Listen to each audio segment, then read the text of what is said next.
Call the meeting to order 7:35, please stand. I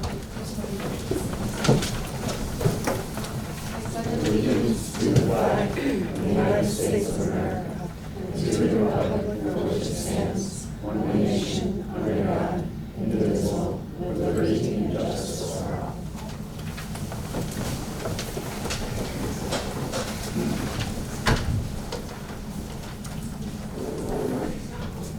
Good evening. Been a while, so hopefully whatever I make motions. Welcome back. First I just need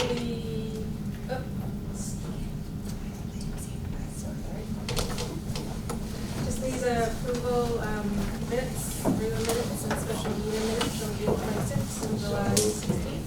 Second. Any discussion? Yes. On the special meeting minutes of July 16th, it was Ms. Harrell that made the second of the motion, not Mr. Harrell. My husband was not in attendance. Or does not have an official capacity, is there? That's correct. All right, any other discussion? All in favor? Aye. Any opposed or abstentions? Motion carries. Public participation, 2-minute limit. Come to the microphone, name and address, please. One. Okay, moving on. Michelle, any correspondence? We have received 3 emails. One was regarding the ECS and supporting the town council's recommendation. One was supporting the money be allocated to the Board of Education. And we had one email from a student about the delay in teacher assignments and how it is challenging for them to not know sooner. It was very well written. Very passionate. It was awesome. So it leads to subsequent information. Any comments or board member comments on it?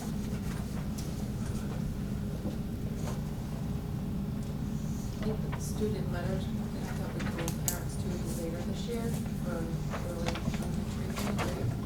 Yeah, I mean, we're not too far off. I think that to the student's point, she would like to know as soon as they come out of school, which is totally understandable. The process that the schools go through is a very involved one from the standpoint of matching populations with the teachers through analysis of the students. So that kind of thing usually will take a little while until the summer. And that also changes with changing staff. So typically it'll take a while. I don't think we're too far off, and typically we're posting them the next 2 days. Speak up. It's hard to hear. Can't hear me? Now I can. Don't feel it. Now I got a quiet voice. They'll be out in the next week. Okay, up to student, actually any other comments before we move on to our student reps? Welcome back, Fisher, and our new student rep, Alexandria. Is that Sandra. Sorry. Awesome. Thank you. Welcome.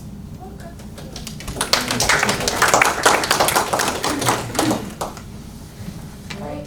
Yeah, you're stuck with me still.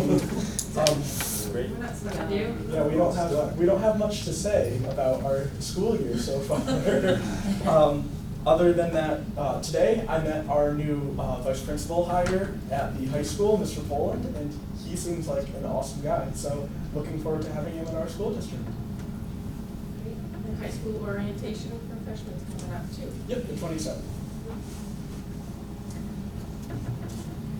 Do you have anything to add? Yeah.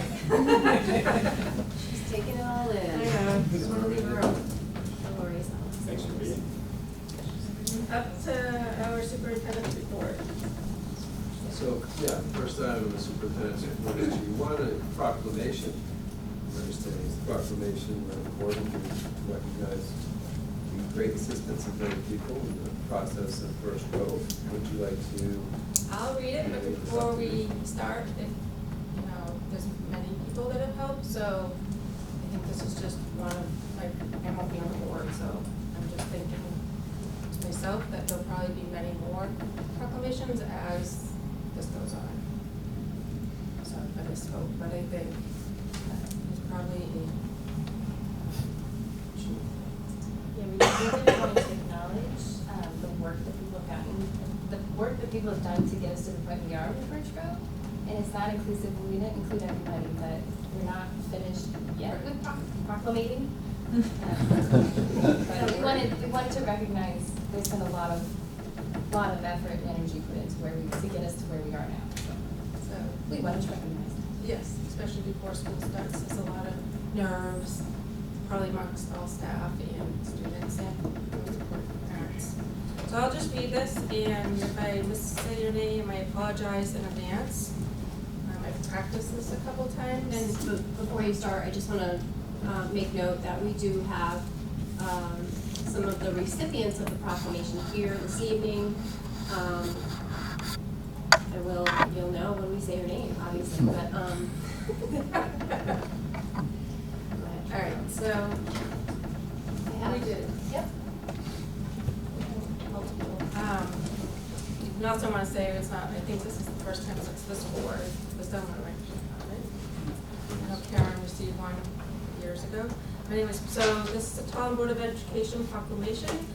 Whereas the Tolland Public Schools Superintendent, Walter Willett, PhD, facilitated the initiation of the emergency status process with the state of Connecticut for the Birch Grove primary school prototype situation and continues its efforts through the rebuilding process. Whereas the Tolland Town Manager, Stephen R. Werner, continually advocated for the Tolland community with the state of Connecticut, specifically for Birch Grove Primary School, and also more broadly for residents impacted by crumbling foundation, and serves as the president of the Connecticut Foundation Solutions Indemnity Company Incorporated. Whereas Constantinos Dematias, sorry, I've tried that many times, is working in due diligence through Office of School Construction and Grants to assist the community of Tolland through the process of rebuilding Birch Grove Primary School. Whereas the Birch Grove Primary School staff is working hard to continue to provide an excellent educational experience for the students of Tolland during this transition. Whereas the Board of Education's facility staff and central staff office is working diligently to allocate resources, contractors, and time to make the transition successful. Whereas the Tolland Town staff is sharing time, talents, and collective wisdom of its staff during this process. Whereas State Representatives Pat Wilson-Phineas, State Representative Tim Ackett, and Senator Dan Champagne procured resources and fought for the residents of Tolland to have this new school. Be it resolved that the Tolland Board of Education hereby commends and appreciates the dedication and contributions of all the parties mentioned above to the rebuilding of Birch Grove Primary School. Dated today.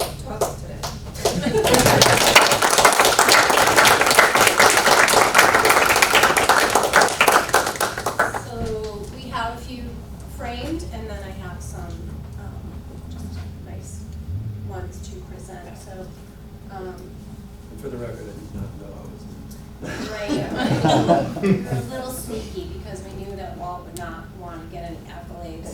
So, Dr. Willett, this is for you, and we assumed that you would just share that with the central office staff. Of course.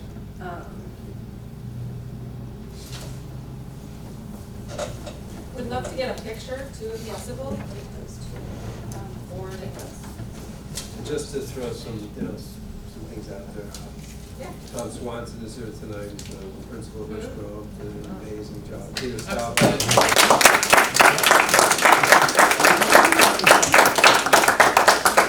Steve, we framed one for you. Oh, thank you. Happy retirement. Yeah. He doesn't know how to retire. Like It's something you can add to your wall. That's right. And this for Tom. Mr. Swanson, you can put that in the new school. Oh, maybe. thank you very much. Thank you, my two officers. Yeah, we still be one can transfer it Absolutely. from one to the other. Thank you. Be the first thing going up. That's right. Gotta read town staff. Yes. And we framed them for the town staff, so maybe they can find a nice place to put it in the town hall for them, since you're taking yours with you. And then Pat. Thank you so much for all of your help at the state level.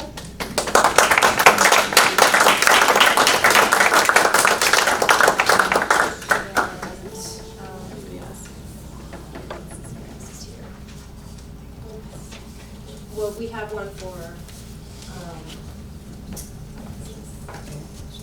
Mr. Diamantis and Senator Champagne's on vacation, so we will get this to him. Oh, actually, you guys? I'll see you. I was gonna say, we'll It's easier, yeah. Fantastic. I did reach out to him, but It's on vacation. on vacation. Something about being by the ocean or something? Doesn't think he would wanna, yeah.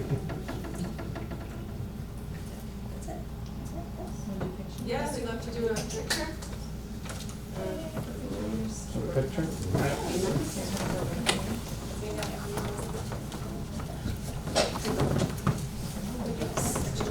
Who do you want? Probably like right here, yeah.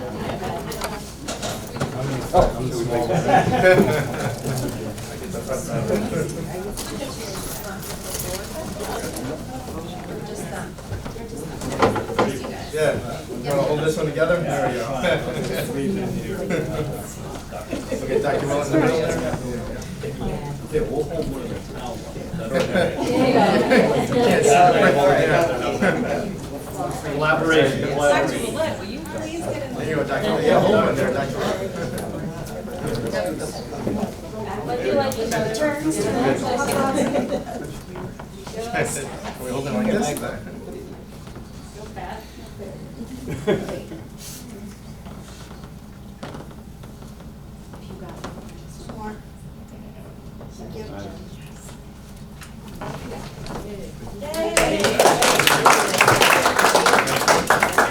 Thank you very much. Thank you. I've got something for the board as well, actually. Oh. It's just for your records, it was a copy. Thank you very much. Thank you. All right. Thank you. Yeah, thank you. Thank you very much.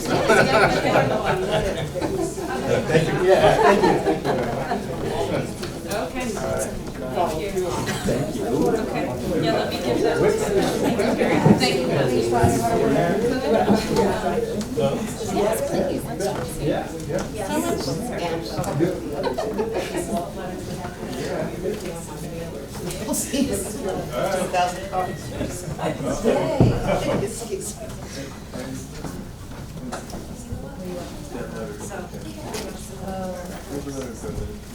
Pass it around. There's 3 copies of it. Thank you. Oh, yeah. Yeah. Black and white. That's the letter that these guys submitted on our behalf, that they believe had some significant impact on the fact that, yep. No, it's coming. Yeah, just made 3 copies. I Just also, 3 copies, that's fine. leaving no opportunity not to educate, I also brought you some copies of public acts. I didn't know how many board members there were, just for your information. Awesome, thank you. Thank you so much.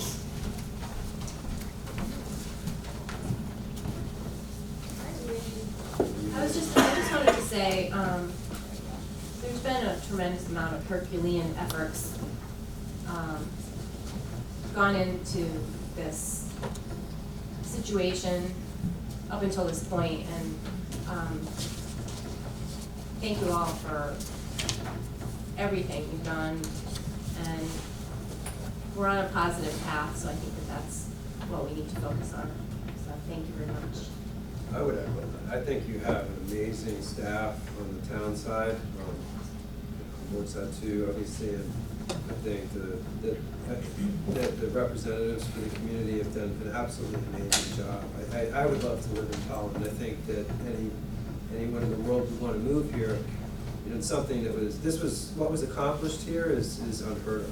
And I just think it is, you know, there's been a lot, or not enough said about how thankful we should be to everybody that's been involved in this. So thank you so much again for all that you have done. It's more than I think anyone could have expected, and it's a major, major victory for this community to have all of the achievements of what you have accomplished here. Any other comments or anybody else? Yes, go ahead. I think on behalf of Pat and I don't let me think, but Representative Bobby Sanchez and Representative Kathleen McCarty that came out, that chaired, that one is the chair, was a ranking member of the Education Committee. You know, we approached them and they were like, let's get as much money for this catastrophe as they can. And, you know, we pushed for 100% and, you know, it's okay, you know, but it's from 52 to where we got to today. Yeah. I think that the complete legislature is not just us two. I mean, we're the ones who go to battle, but they listen. And for them to listen and to say, we got to do this for this community, not just because of the school, because of overall impact that you're already having on the foundations. And I think that's what they really resonated with them, that they're getting it now. You know, sometimes it's hard for them to get it, but I think that they're seeing it, and for them to you know, see the position that you're in, not just on your homes, but on the commercial buildings and obviously the school, that they were able to. And so Representative Bobby Sanchez and Representative Kathleen McCarty really did a lot of yeoman's work on our behalf too. So. And they still continue to care. I ran into Representative McCurdy in the lunch line the other day, and she asked me how you all were doing, whether that money had made its way here, and how things were developing. So I guess we just are, I can speak for you too. Yeah. We're just very proud to work on behalf of this town. Bipartisan. You have some excellent staff. The work that you're doing is incredible. The kids that you educate are everything that they should be, and we could not be more proud to work as hard as we did to get this done. So thank you for the opportunity to do that. Can I just ask you a question? Is just hearing you describe this, I think living east of the river, we live with crumbling foundations. It's been in our lives for so long that, you know, it's our #1 issue. But I think not across the rest of the state. Did this help make visibility, not just for the school, but for people to recognize, wow, there really is an issue east of the river? Well, we still have a lot of work to do in that regard, because I think people in other parts of the state still don't completely recognize it. So it may have made a dent in all of the, you know, crowing and complaining, well, maybe not crowing and complaining, but the advocating, let's call it, that we did, you know, maybe open some eyes, but we've got a long way to go. People still do not recognize that this is a state problem, and that there are still ongoing issues with the quarry, we've got a lot of work to be done. And I'm very proud of the work of the Concrete Caucus in general, Yeah. because we had their full support as well. And that's a lot of legislators, virtually all of them, that are touched by this issue. So in the coming months, I think you'll see more work, because we are still working on how to get money out of the insurance companies. We haven't given up on that. There are still other stones that haven't been unturned. There is still a quarry that is producing dangerous materials, and although there may be a moratorium, it's not good enough for me.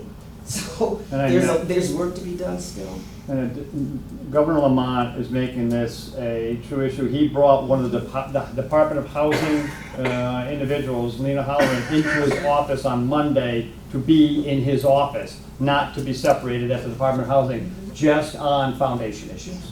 So that's the focus that this administration has. So I think that'll help, you know, she's right there at his ear, you know, so I think that hopefully it's a positive move for the issue. But now, unless they come and like when Representative Sanchez was literally touching the walls because of your tour, which was wonderful, That's right. they didn't get it. And I had, you know, one of our representatives, Representative Claridge, literally go into Tim Hines' house and go, I never understood this. Right. So even though, and that was just last year, so until we keep this focus, I think maybe this, as Representative Pineda said, had said, I think that it's starting to make a nudge, but they proved that we've already got more stuff passed in the last 3 years on this issue, obviously, than they've ever done, so I think it's resonating, so. But like, I just want to emphasize, the work is not over. No. And we still need all of you to keep your advocacy up and your voices loud as well, because people do not fully understand the impact of this. We do, because we live here, and it affects us on a daily basis, but people at the other end of the state hear about it, read about it, and all they know is maybe we're scared to buy a home here. And that affects not just us, but the entire state of Connecticut, and we're gonna spend a lot of our time. Also, we've made some connections at the federal level to, actually, Tim and I are co-chairs. We're the co-chairs. Yeah, we're the co-chairs of Of the the- group that's dealing To with. nudge the senators, Murphy and Lewin, that's our job, and they're hard to nudge, by the way, just saying. Well, they're already working, that's probably because they're already working, but Yeah. we've got, we're trying to stay on it, so just stay behind us, Yeah. we'll get it done. Any particular homework you want to give us while you have the floor? Homework, let me And I see. mean, like, I would anybody, letter writing? Well, I'm saying, not just now, but when we call, because there may come a time, for example, I don't want to get too far ahead of myself, but the fact that that we think that we have money that has been allocated for the future, that's not a guarantee. Right. And so every time we know we're positive we're gonna get the next 20 million, I'm almost positive it's gonna come in, the next bond meeting. But the bond meeting after that is a little shaky. And so everybody thinks that that $100 million is a solid thing, and it's not. So if the time comes that people start to back away, that's when we're going to need the advocacy, that's when we're going to need the personal stories, that's when we're going to need to, march on the Capitol, hopefully not. Yeah, but that would have to go to the governor's office. Well, yeah. That's the chief signing off on the bond money, so. And OPM, and it's not as solid as people might think it is. So yes, there will come a time when that advocacy is needed, and we'll be counting on you. Thanks for That's- asking, Sam. Appreciate So, it. thank you very much.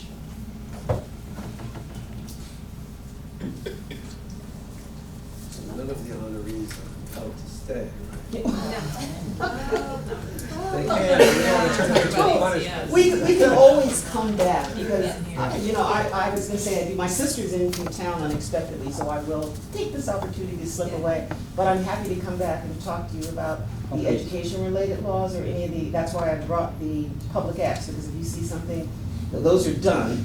But if you, see something you wanna talk about, I'm happy to come back and talk about it in this form or any other, and I'm sure, I won't speak for you on that, but I'd like to assume you're. Just need to be invited. Same thing, exactly. Don't want to crash in. So, right, but we're here for that purpose. Thank Thank you. you.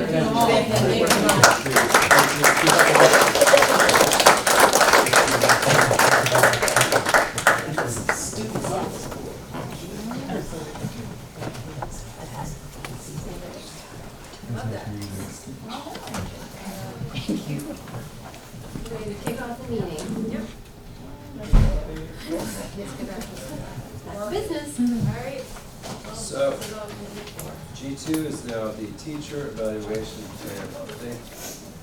You may recall in the past, the board has had placed before it 2 times, like 17, 18, 18, 19, well, until now 17, 18, and then 18, 19, beginning. A pilot that the PDEC committee was doing with the evaluation plan. So this is the culmination of the end of those 2 pilot years, and what's called Category 3, which is also known as the Student Outcomes and Achievement category, was updated to provide what's called progress monitoring as an assessment method. So in the past, people would be, or teachers would be choosing a target based on populations, and they would be choosing a data goal. So for instance, they would choose a population of 45 out of 100 students that had performed at a certain level on an assessment like the maze or a reading assessment that is a universal assessment as a baseline, and then they would project targets through the year, and then they would have a final destination or target they were choosing for this group. And what was noticed about this is it was something also that was a part of the SEED plan, which is the overall state plan for teachers, that it's required to have a category 3. And if teachers missed their goal by just a little bit, so if they said they were going to have 45 kids improve and 44 improved, but the 45 did not, they were actually pushed into the developing level. And because it is 45% of their evaluation, that could make a teacher developing, which is the second lowest level of evaluation. So what began to happen across the state is that teachers understandably would choose goals, that were Easy to achieve. that would not be something that would damn them in the future to failure in their entire eval if it didn't go right. And of course, the problem with that is then you're not always selecting the most rigorous goals. And that was a kind of a problem in the state's plan, not necessarily in everyone else's, but that state plan was adopted by all the districts. So in our district, to their credit, the PDEC committee looked at it. PDEC is Professional Development and Evaluation Committee, and said we need to do this in a way that encourages teachers to take chances with these goals so that they're not punished for having chosen a rigorous target. That they're given an opportunity to improve themselves even if that rigorous target doesn't work out the way they thought it would. So that's where the term progress monitoring enters here. What happens now in this evaluation category 3 plan that we've adopted, or hopefully we'll adopt tonight as an adjustment to our overall plan, is that a teacher can choose a rigorous target. Let's say they chose something like 45 out of the 60 would reach a certain level on 7 out of 9 assessments, and they missed it by a small margin. They can then default to ask that their progress monitoring is reviewed. And what that is they go through all of the assessments and artifacts and interventions that teacher has done, and they review them with their administrator. And the administrator uses a evaluation matrix that has 4 levels. And if it turns out that in a review of all of the interventions, artifacts, assessments, and things that the teacher has done with that population of students, it demonstrates they've done excellent or it was effective progress monitoring, the teacher will instead receive that rating. So they would receive the 3 or the 4 from the evaluation of their progress monitoring methods, and it would override the developing level rating because they missed it by a small amount. So that gives the teacher a fair shot at saying, I've done so much work with these kids, I just missed the target by a little bit, and this is the work that I've done, and it gives the administrator the ability to say, I recognize that hard work, and he will receive an effective or exemplary because of it. They could also, if they don't think that the progress monitoring work was effective or exemplary, can rate them low on that too. So it doesn't take away the risk of the low rating, but it does give the teacher the opportunity to say, look at all the things I have done. I believe that I've done everything I could in this situation, and please don't hit me with that developing level because I chose a rigorous goal, or I targeted a even larger group of kids. So that's the basic and most prominent change between the last version of the eval plan and this version of the eval plan. But because it is a change in the eval plan, I submit it to the state. I also submit it to the board so that you're aware of the change in the eval plan. The overall eval plan I've thrown out to you in the past. It's a very large document. If you'd like to look at it, nothing I can provide it. What's provided here is the category 3 amendment to it. So that's the attachment to this document. And the highlighted portion is the category 3 option 2. The teacher can also choose at the beginning of the year to be assessed on the progress monitoring versus the overall target as well. So they can either do it that way or they can default to it if they so choose, if the situation isn't going well with the target. So it actually encourages the teacher to choose a rigorous goal. Because if it doesn't work out for whatever reason, they still have some Yeah, if it doesn't work out and discussion. they've really worked hard on this, it goes and it looks at the actual artifact development, assessments, interventions, all the things that they've activated and initiated to try to make it happen, and then they're assessed on that.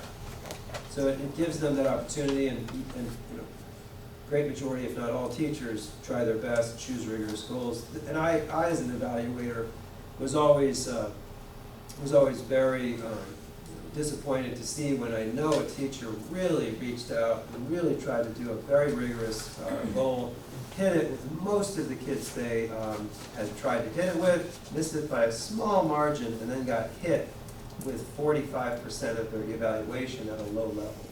And that was not great for people, their morale, you know, any of that. So that's what this sought to amend and address, and it has done a good job of that. It's been 2 years of pilots on it, tweaking it and retweaking it, and so it's at a good place right now, in my opinion, and that's where the highlighting comes in. This is only, just to give you a sense of it too, what is attached here is only one of 4 parts of the teacher's evaluation. So a teacher's evaluation is very detailed, it's a very significant thing, and very time consuming for both the teacher and the administrator, right, Mr. Swanson? Yes, absolutely. Have you seen teachers take up opportunity to make it a little harder to reach goals now, or? I have. I think that in the 2 pilots we've done, the teachers, especially in the second year of the pilot, have identified it as a good option, and that they would be more willing to choose that less safe, less conservative goal, because they know that if they don't hit it, they'll be evaluated on all the efforts that they made, not on just an arbitrary, you missed it by 1 point.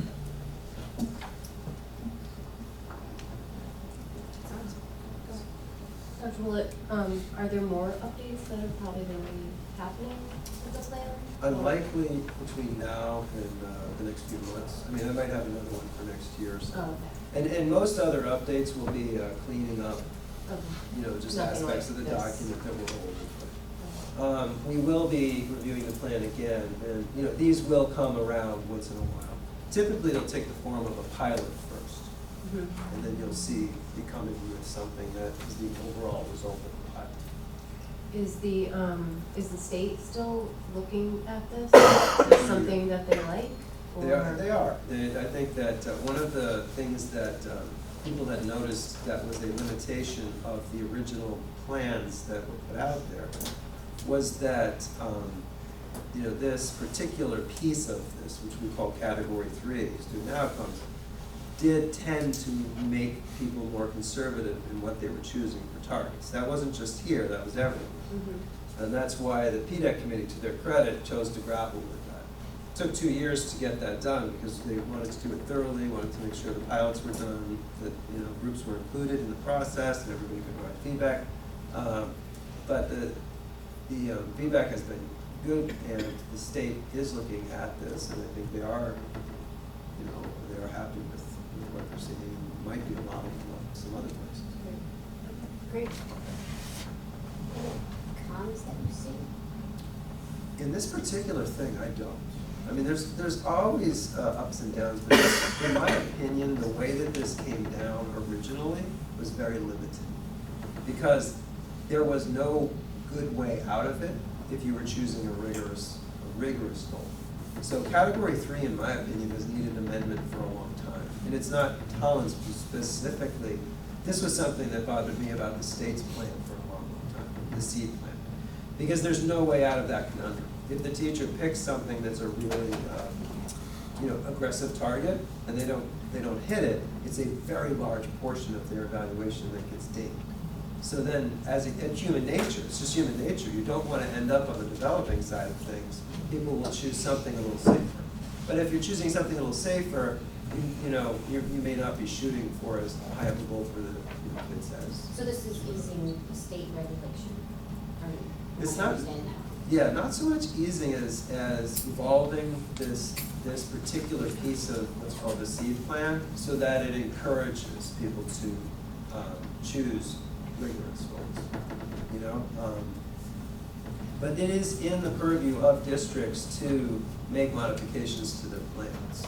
And so, as part of this process, during especially the first year of the pilot, the committee reviewed, I think it was like 10 districts' plans. And one of the districts went to the extent of going and doing their own thing and not caring if they got the approval of the state, which was an interesting path to take. But a bold path, but not one that I recommend. But definitely something that, because people felt like some of the original pieces of the seed plan were actually stifling people from doing some of the more aggressive and rigorous things, because people would become more protected.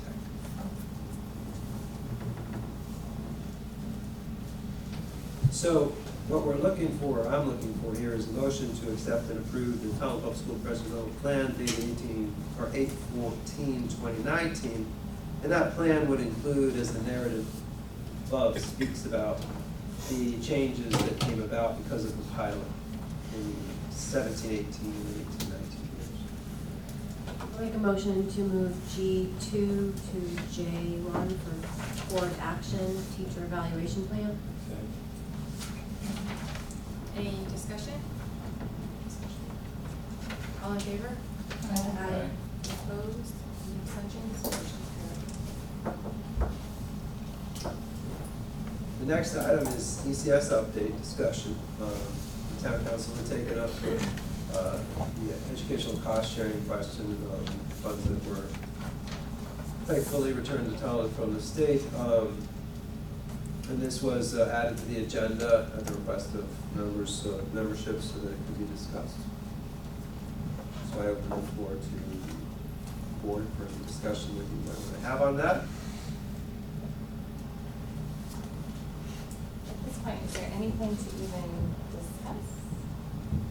I was not there last night. Is there anything to discuss? There's a lot to discuss. I think personally, I'm extremely disappointed that the money that the state gave back to us is not going to be used to further our budget that we put together in good faith. I'm disappointed. I'm also disappointed in the fact that multiple town council members said right before referendum was set, sure, if that money comes back, we'll give it to the board. And then they didn't do it last night. So I'm disappointed. And that's all I'm gonna say about that. I think we need an ice cream social. Next in September by PTO. Maybe we get all the PTOs to help sponsor a Board of Ed, Town Council ice cream social, because, Maybe an icebreaker. yeah, The you know, dispensary involved. there's a lot at stake, and these are tough times. That's a good point. If there's a lot at stake. You know, and I'm not sure what at stake was articulated all that well last night. I think around this table we know, we talk about it all the time. We talk about some of the things. I think once we're resigned to not having this in our budget, I think, Dr. Willett, I don't know if you want to have I don't know if it's this meeting or a future meeting, but we need to think about the impact now. And when we look at that March 26 list, pay to play fees is on that list. You know, if we're going to now impose higher pay to play fees, or pay to participate, on families, I think that's something we really want to carefully think about. We haven't gotten that deep into it. I think a lot of the other things are probably maybe not things that the board will directly participate in, but I think we want to be aware and how you're going to handle now operating the district, you know, with less curriculum material, less curriculum director, with fewer interventionists at the high school and middle school level, you know, and what are we going to do with those students? What can we expect in terms of, you know, needed intervention that's not happening, and so maybe a lot to talk about at this meeting, but I think once we're resigned, and I think that's the message I got last night is, yeah, you better be resigned to that. Yep. Because up till now, I think we felt like this is education money. We made the argument to the state that there was a need. The state, and it wasn't related to crumbling foundations, it wasn't related to any other issues in Tolland. that was just for education. And the state decided, not just for Tolland, but for other districts like Tolland, that the need was great enough. Unfortunately, that stopped there. And so I think the message I got last night is we should be resigned to operating districts at that lower level. And, you know, tell us what we need to do to plan for that. You know, Dr. Willett, I don't know if, other than pay to participate, if there's other decisions that you're gonna be bringing to us. And I don't know if we need a special meeting for it, but, you know, I think we have to move forward.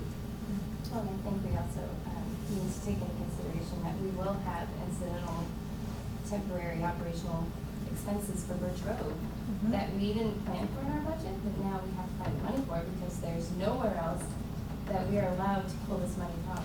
So it's really disappointing that, you know, we have no control over those, yet we have to find it in this lower budget for those funds to come from. I just wanna add, I'm just, it feels like I'm beating a dead horse by this point, but I'm just disappointed as a student, and definitely not in the Board of Ed. Again, beating a dead horse, I've said it countless times.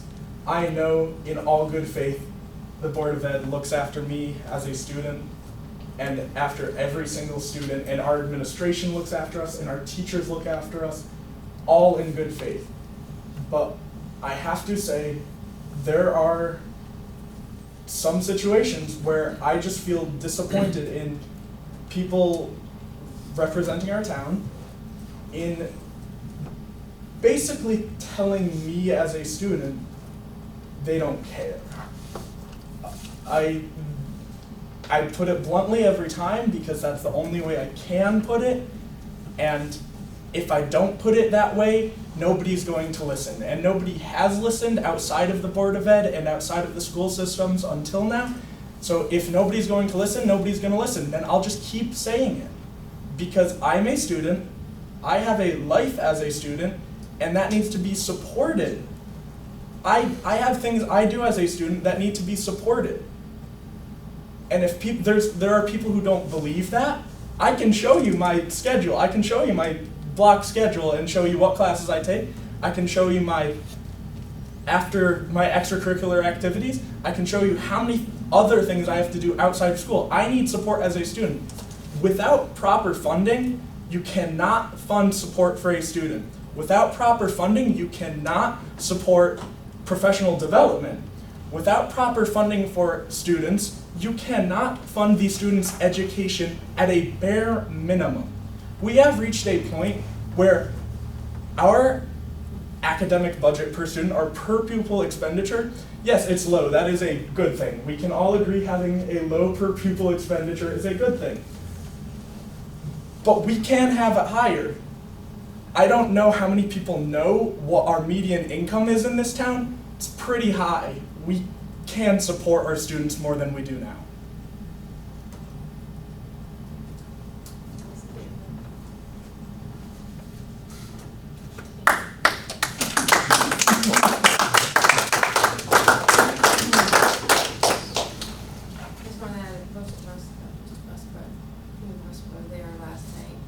I'm disappointed too. I think we have to move forward, it sounds like. I think what I got at the end of it is Steve said at the next meeting, the council wanted to discuss, we're on 75% to the board, 25%, but it would be more capital. Is that right? It was kind of like you can't use it in your operating budget, but you can use it for other things. Non-recurring. But that was like 25%. It was 75% to a tax, a Stabilization. stabilization fund, and 25% to capital to the board. Oh, Big difference. Non-recurring capital.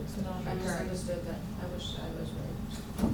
I wish you were I right. wish you were too. right too. Colleen. Because I was just thinking, because like you said earlier, Michelle, that there's issues that we're gonna have with Birch Grove that weren't planned for, like anything.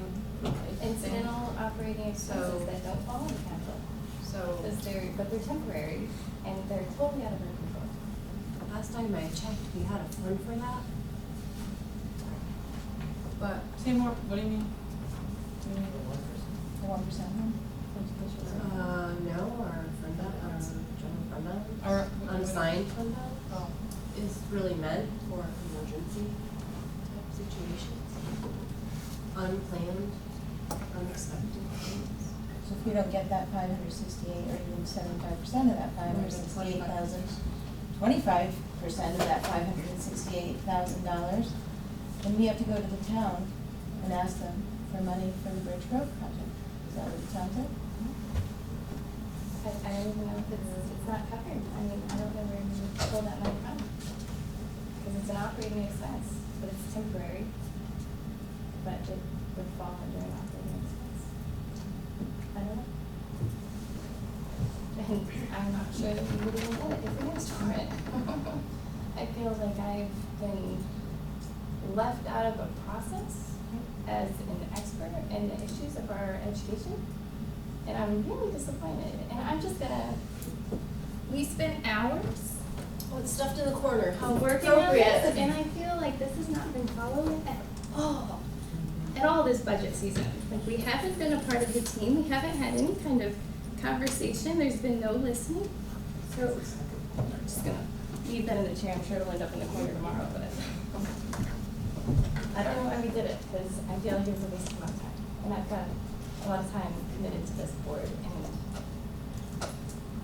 I just don't feel like I'm being heard at all. And I haven't been since January, February.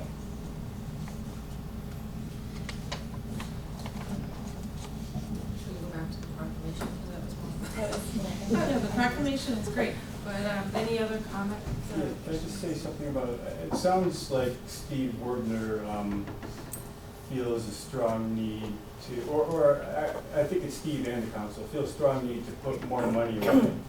And they've named this, new fund, tax stabilization fund, we don't have. What we do have where we put money away is our unassigned reserve. And so, every year there's an unassigned fund balance. It's part of the general fund, and it's not allocated for anything. It's money that accumulates. And, the last published report had that fund at $8.3 million. I don't think most residents realize that that fund had $8.3 million in the last published report, because the mailers that go out, 2 years ago, the mailer that went out projected that amount to be 7.4 million, and then thought that this coming year we'd have $6.7 million in that fund.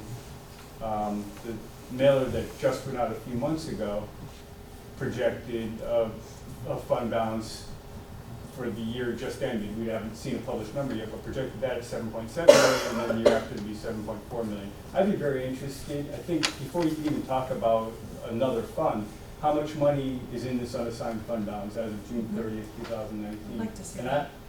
I would bet it went up. I mean, it was 8.3 million.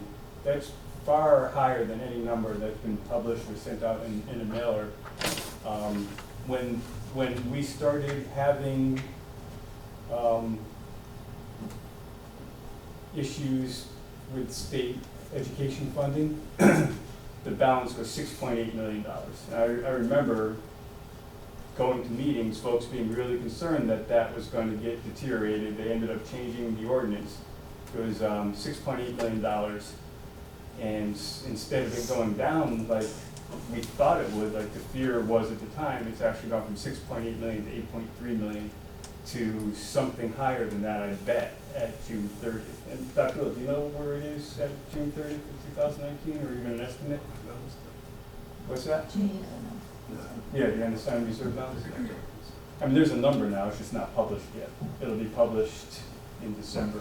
Isn't that number just a little bit artificially high in the sense that we put $1.2 million back into it when we didn't spend that money?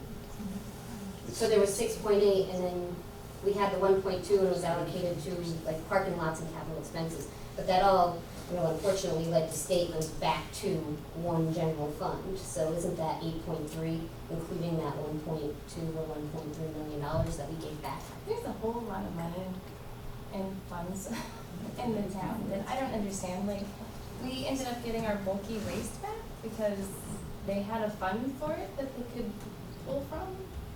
You know, it was the one thing that the town lost in the budget, and then they were able to negotiate a lower, cost for the bulky waste, and they had a fund for trash cans, and they used that money to bring back bulky waste. So there's a lot of money that I don't have any idea even if it's in that fund or if it's in another fund. I mean, there's so many of these There's a lot of buckets. funds, buckets. Now, to Christina's point, the council may have, uses for that money that includes putting money toward capital items that the Board of Ed has requested. By definition, it's called the unassigned reserve fund, because that audited balance is unassigned. It's not, if it had a purpose, it wouldn't be there. And so Okay, the so the council, 8.3 the council doesn't can include later that decide, 1.2. the council can later decide that some of that 8.3 can go to the Board of Ed capital items like we requested. They don't have to, but they could. I mean, I think in fiscal year 18, which is the last one I had put out there, at the moment, you know, and the CAFR document, you know, 10,730,425 was the actual combination of assigned and unassigned. Yeah, that's the whole fund That balance. was the whole thing, 10,000,007, and then, you know, that's the combined amount. The part that I would say is the equivalent to a tax stabilization fund is this unassigned fund balance. You know, the fact that this has gone up millions of dollars since we started, it's hard to understand how the education activities and the education ability, the ability to provide educational services has gone down while we've increased our rainy day fund so much, but that's what's happened. And I think that's the one that I would say is the money that would be the equivalent of a tax stabilization fund. So the council hasn't decided what to do with the ECS money yet, but to say now that we need even more than 8.3 million, or whatever the higher, I don't know it's higher, but I bet it is. Whatever the new number is, that's this unassigned reserve, say we need even more money set aside in lieu of funding our current infrastructures. I don't know. I would love to have a joint meeting about that before they decided that. I agree. I would love to have a joint meeting, just to discuss. In general. I think, yeah, anyway. So I think Christina just asked, so is the 1.2 different? That would be a question for the council, but that would be a reason that I would think that that number is higher than the 6.8 that's forecasted. But the part of the point is, the Board of Ed has requested money to come out of the unassigned reserve fund and go into our 1% funds, not just this year, but the year before, and the year before, and the year before, and the fund still goes up. I mean, there's a lot of things that end up going in here. And so maybe you're right, maybe it did go down this year. But let's look at that, and let's see that, and let's understand it together before we start saying we need another fund. Yeah. And I think that 1.2 million was actually spent down to, under 1 million at the end of the day. Well, We and didn't where did that actually- money come from? That money came from the loss of 14 positions at the Right. start of that school year, which Right. we did not rehire those positions. Instead, we invested in the LEAD program, and that's where our new positions have really come to. And that's why we ended the year, this previous year, the way we did. And there's a pattern to how this money got here, and it's very conservative budgeting, and then revenues come in higher than the conservative estimate, and those higher revenues end up in the unassigned reserve fund. And that's how $1.2 million of Board of Education money got there. And that's oversimplification, and to be fair, other people would argue, other people would say, well, there's another perspective, but that's my perspective. But when you can't have a discussion about it with everybody, it's hard to Yeah. really talk about it. Right. Or to get to a common understanding. Yes.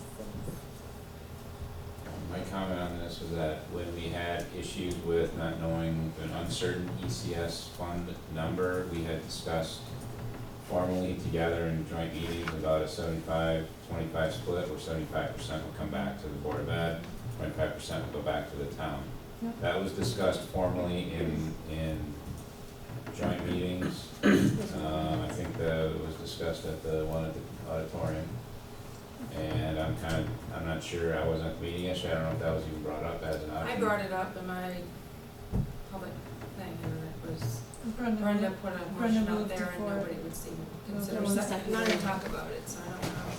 So that's the only time I believe we jointly discussed an uncertain ECS and what would happen if the ECS came back at a higher number than what was put into the conservative budget. And that's what we had agreed to, I believe. Or at least we formally discussed it. I don't know if there was an agreement, so don't hold me to that, but I thought I remembered that, but I didn't know if it's been so many meetings and so many. I don't remember if it meetings, but- formally went to that, but I thought that was in the, I don't know, was the open prayer budget or what it was What called. was after that?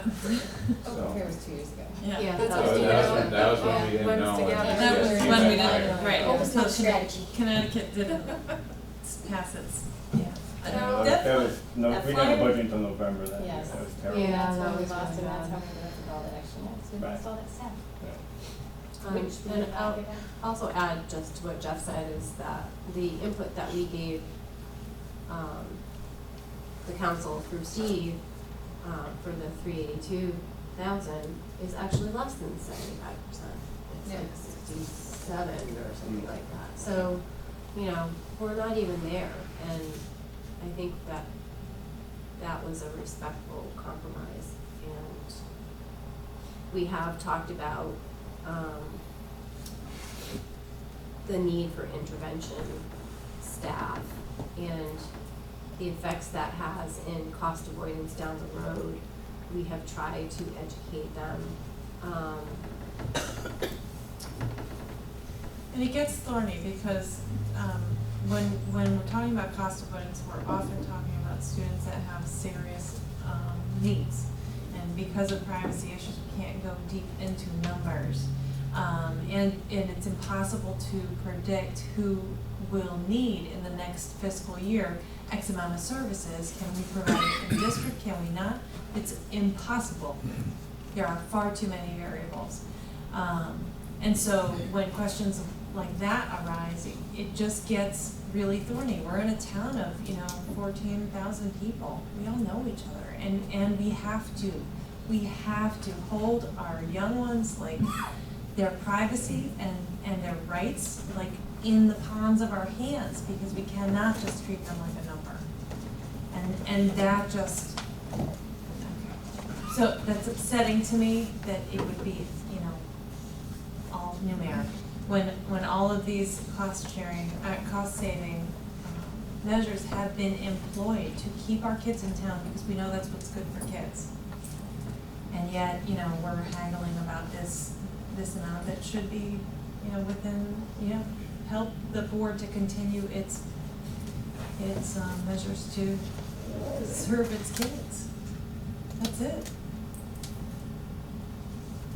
Just building on that, I think the board should make an informal goal of getting the council the information they want. I mean, I think when I sat there last night, hearing the council say they don't have the information that they need to be able to make decisions, then I think we need to figure out how to make that happen. The problem with that is that it's so context dependent. Right. For example, Paul Reynolds asked about spending from April to the end of the year, and we spent probably half a board meeting. Dr. Willett probably spent days putting information together for us to spend half a board meeting to go through it. And I think the 9 of us felt like it was put to bed.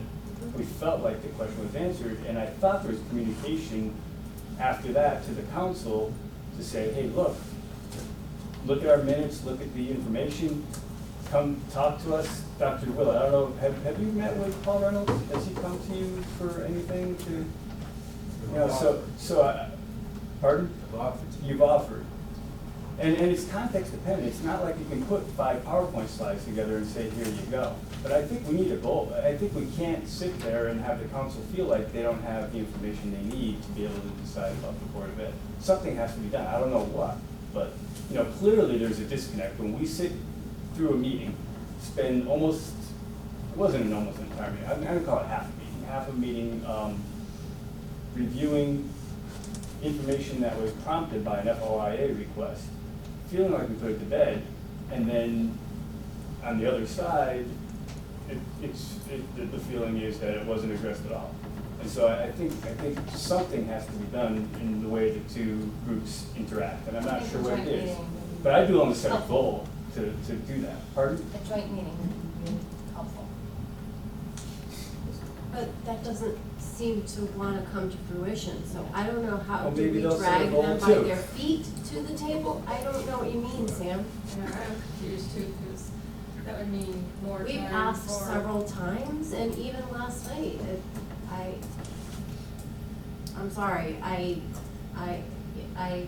agree with everyone's frustrations here this evening.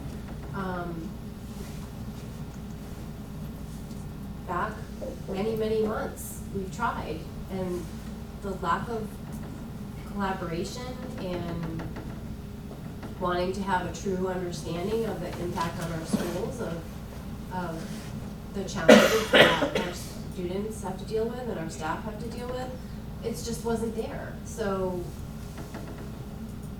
there's only so many times to ask. Just ask if they set a goal, would you be willing to also set a goal? And we could say, okay, we need to solve this. What kind of goal though? A goal of making sure that information that the council needs to be able to make their decisions about education is available to them. So is that Do we need to hire information somebody that to we do are that going work? to have to then direct Dr. Willett to use his time to, we've done a lot of answering already. I don't There was that understand. list of 20-something questions. 20-something questions from their Republican caucus. In February, we provided a document, response to, I think, questions that came from a segment, a couple of people on the council. And we also responded to Mr. Eccles' question and provided information for that. I think you provided information where it's been requested. I know last night there were some comments about FYA. Our office receives a lot of requests. The one that they're referring to is a large one. It's, we fulfill all the legal requirements under FYA and respond to the requests. So, and that large one is going to be handled in the time that is available. I think a question, because I didn't get to really talk that night, which understandably I wasn't on the agenda, so I don't have any hurt feelings about it, but this question is why, and I think that request came in roughly in the summertime. We've had the Birch Grove project, we've got all the hiring, we've got all kinds of things going on. There's grants, there's the Title III, AEL grant. If I don't finish the grants, you don't get the money. And the grant season is just starting, the academic and social support grants, now all of that stuff is down.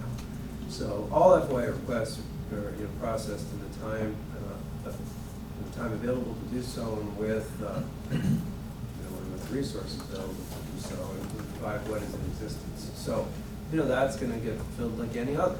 But the question was why? Well, that's why. And I think a lot of information has been provided, as the board has stated. Things were asked.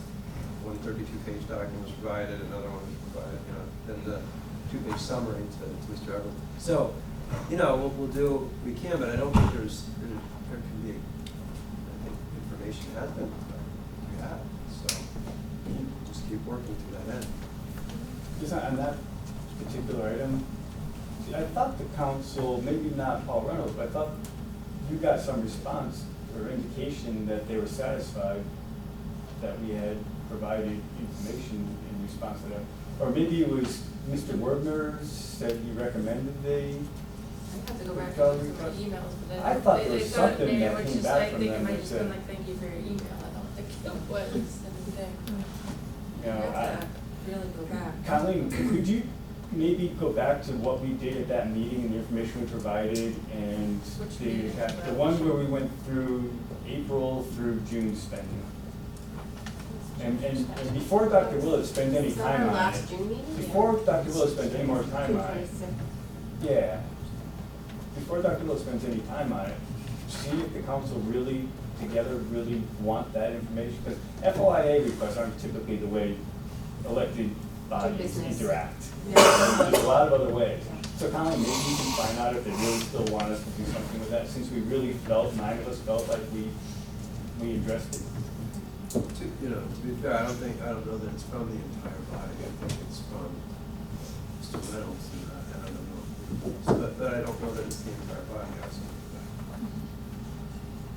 I'm gonna shut up. Can I say one more thing? Sure. I think we have an excellent school system, and I think, you know, I think that's what we all feel. You know, I think we feel a lot, we're doing this because we feel a lot of pride in our school system. I think a lot of the tension, what you're hearing up here, is folks very concerned about the future and the trajectory. You know, and if we don't think proactively and we continue on this trajectory, I think that's where the biggest problems are. You know, I think those problems are gonna come in the form of individual student needs that aren't being met in the most efficient way. They're gonna come in the form of curriculum that's not being delivered in a consistent way. And the school district is called a system. System means it has to, you know, it's interlocking pieces that fit together. We worked hard to make sure we had those interlocking pieces fit together.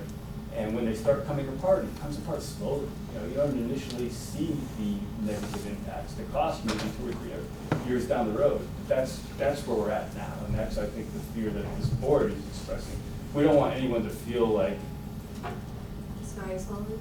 that the town of Tolland doesn't have an excellent school system. The test scores show that we have an excellent school system. Our personal experiences show that we have an excellent school system. Kids successful when Oh, they I found the graduate. email, I'm sorry, is that what you're looking for, what the response was? Yeah. So it actually is July, original date, it was, we had Dr. Willett said it on behalf of the board, that what he went over that meeting, I think that's what you're talking about.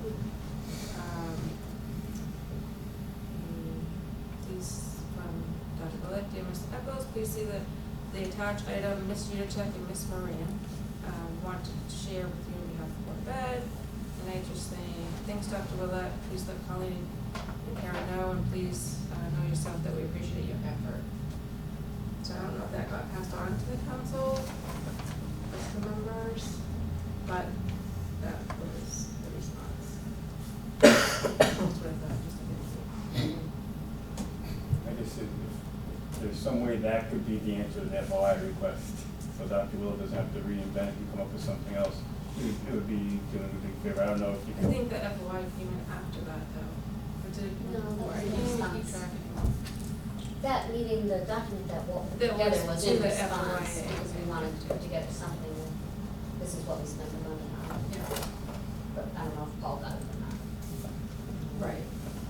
Well, I mean, I remember that meeting, and Chris, I recall you even saying that this was, you know, what he prepared was good, and it answered some of your It answered questions, a lot of a lot of your questions, and So I mean, so.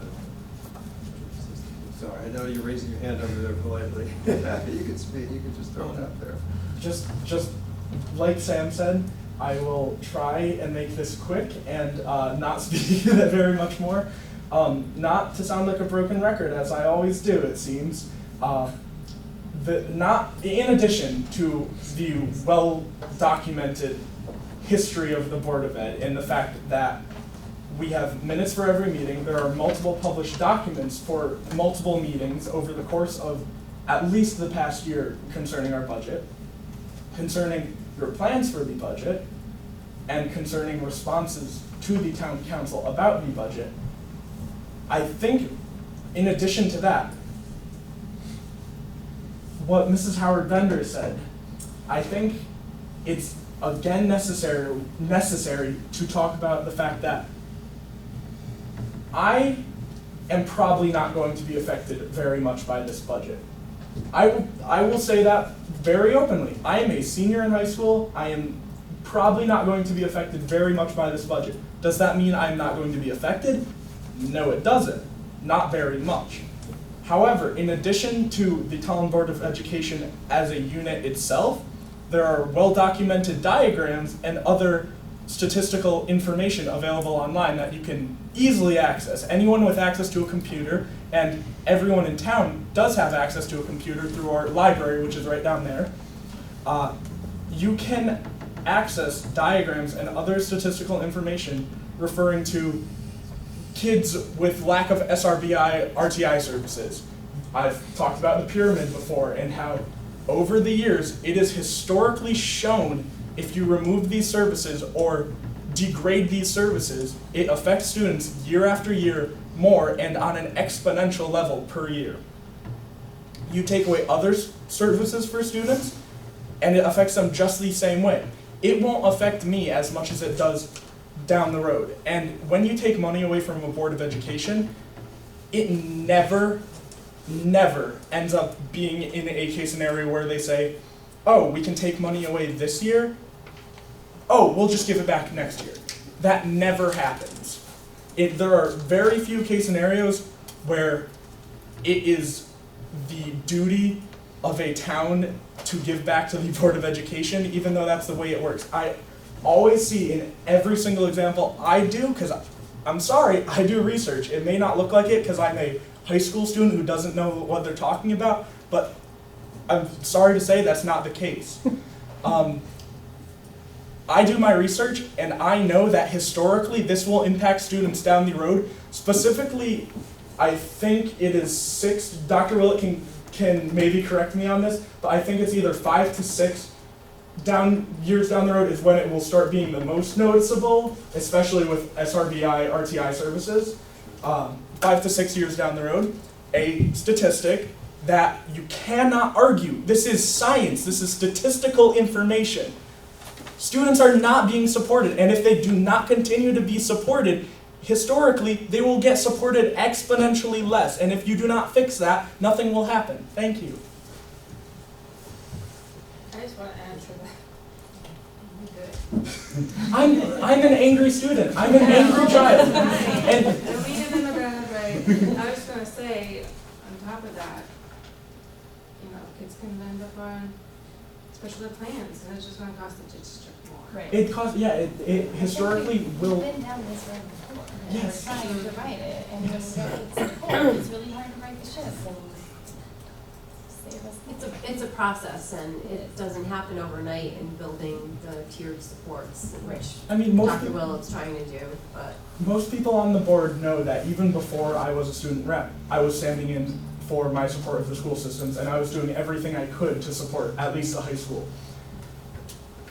And that's, again, I care about the high school.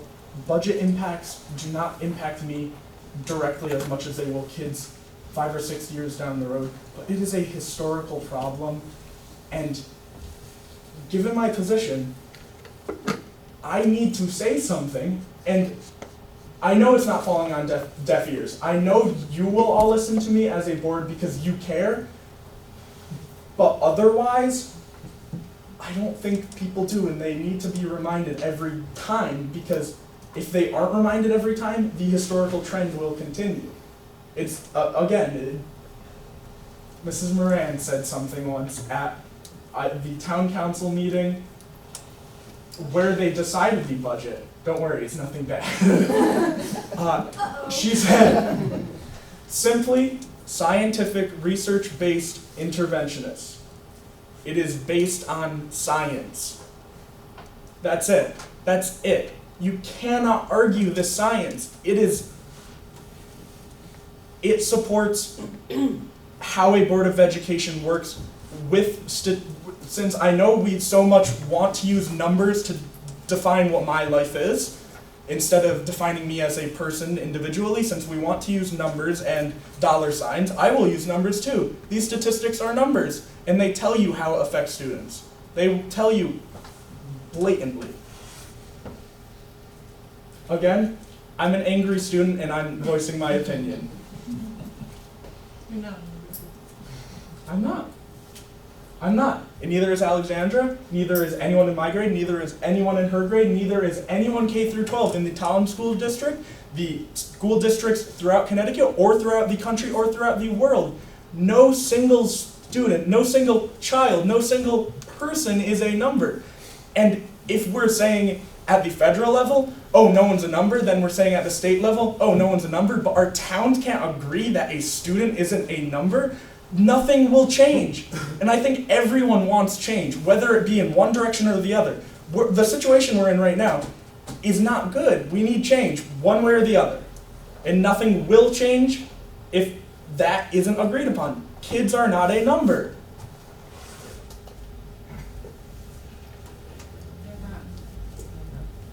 Fisher, Not a it's always number good to to us, have a Fisher. student perspective, Meg.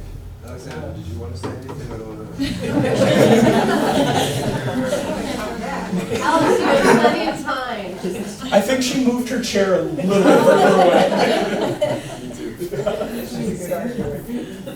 So I think maybe we need to find a place where we all settle on. Well, I mean, to quote them in their, to quote, I can't remember who said it, but it was painful to hear. We need to just be put out of our misery. That was something that was said yesterday, and move forward. Yeah. Let's put the Board of Ed out of their misery. Oh, and make a decision. Yeah. So I think the question, as Ms. Radler-Christine said, is what's the impact? You know, what does it look like for this operating budget this year, 1920, assuming that. So that's Well, something we want for next meeting. We already voted on a budget that we knew the impact. It was, we didn't have the reading interventionists, which I did email town council. You can ask them, and ask for that position, but obviously I don't think they're gonna,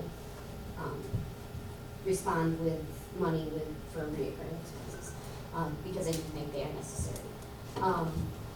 But no, we know the impact. It was just if we were to get money from the town, I would think, what would we spend that on?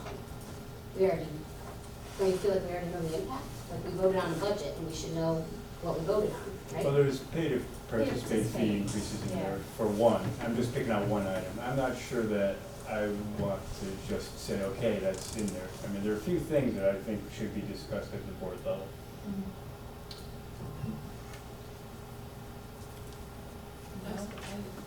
No.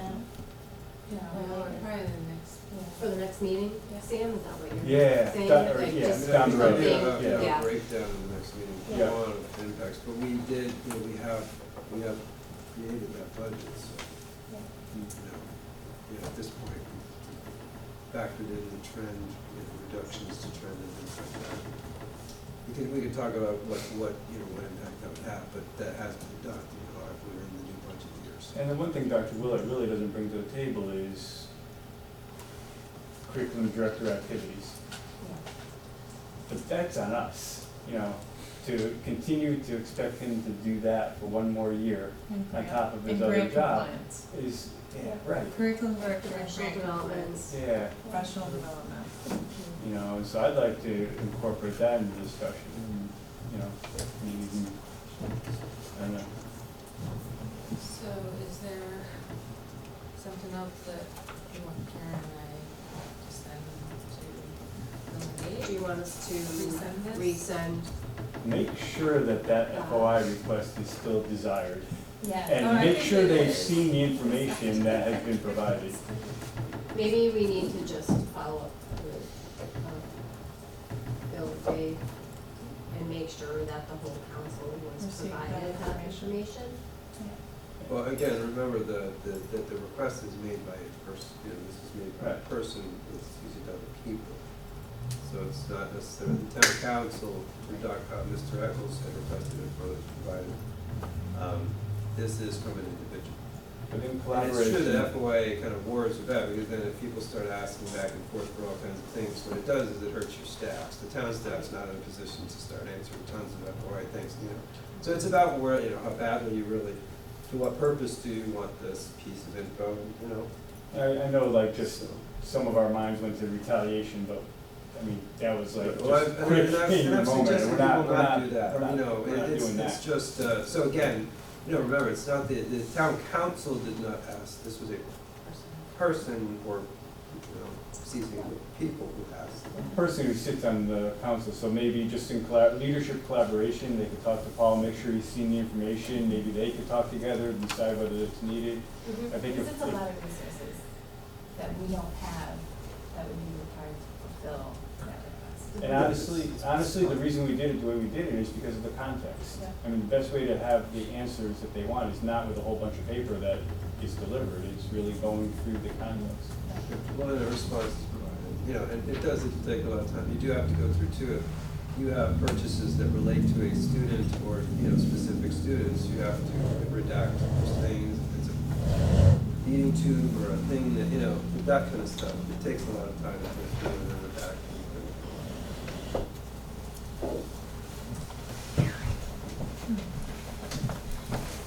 Are we ready, Sorry, everybody. are we ready to move on to? I could go on all night, but. G4. We've been talking about. Are you ready? Let's do Okay. it. Okay. Birch Grove family. Birch Grove Primary School update. First one to recognize the Herculean efforts of Mr. Saba, and Mr. Kuko, Mr. Bouchard, and Mr. Swanson, all of the people that are fighting every day. You know, we did have a meeting on August 13th, which was the meeting, you know, with quotes around the, to figure out whether we could start when we wanted to start. And the general answer to that is yes. I mean, if we wanted to, we could push it all the way and start on the 28th.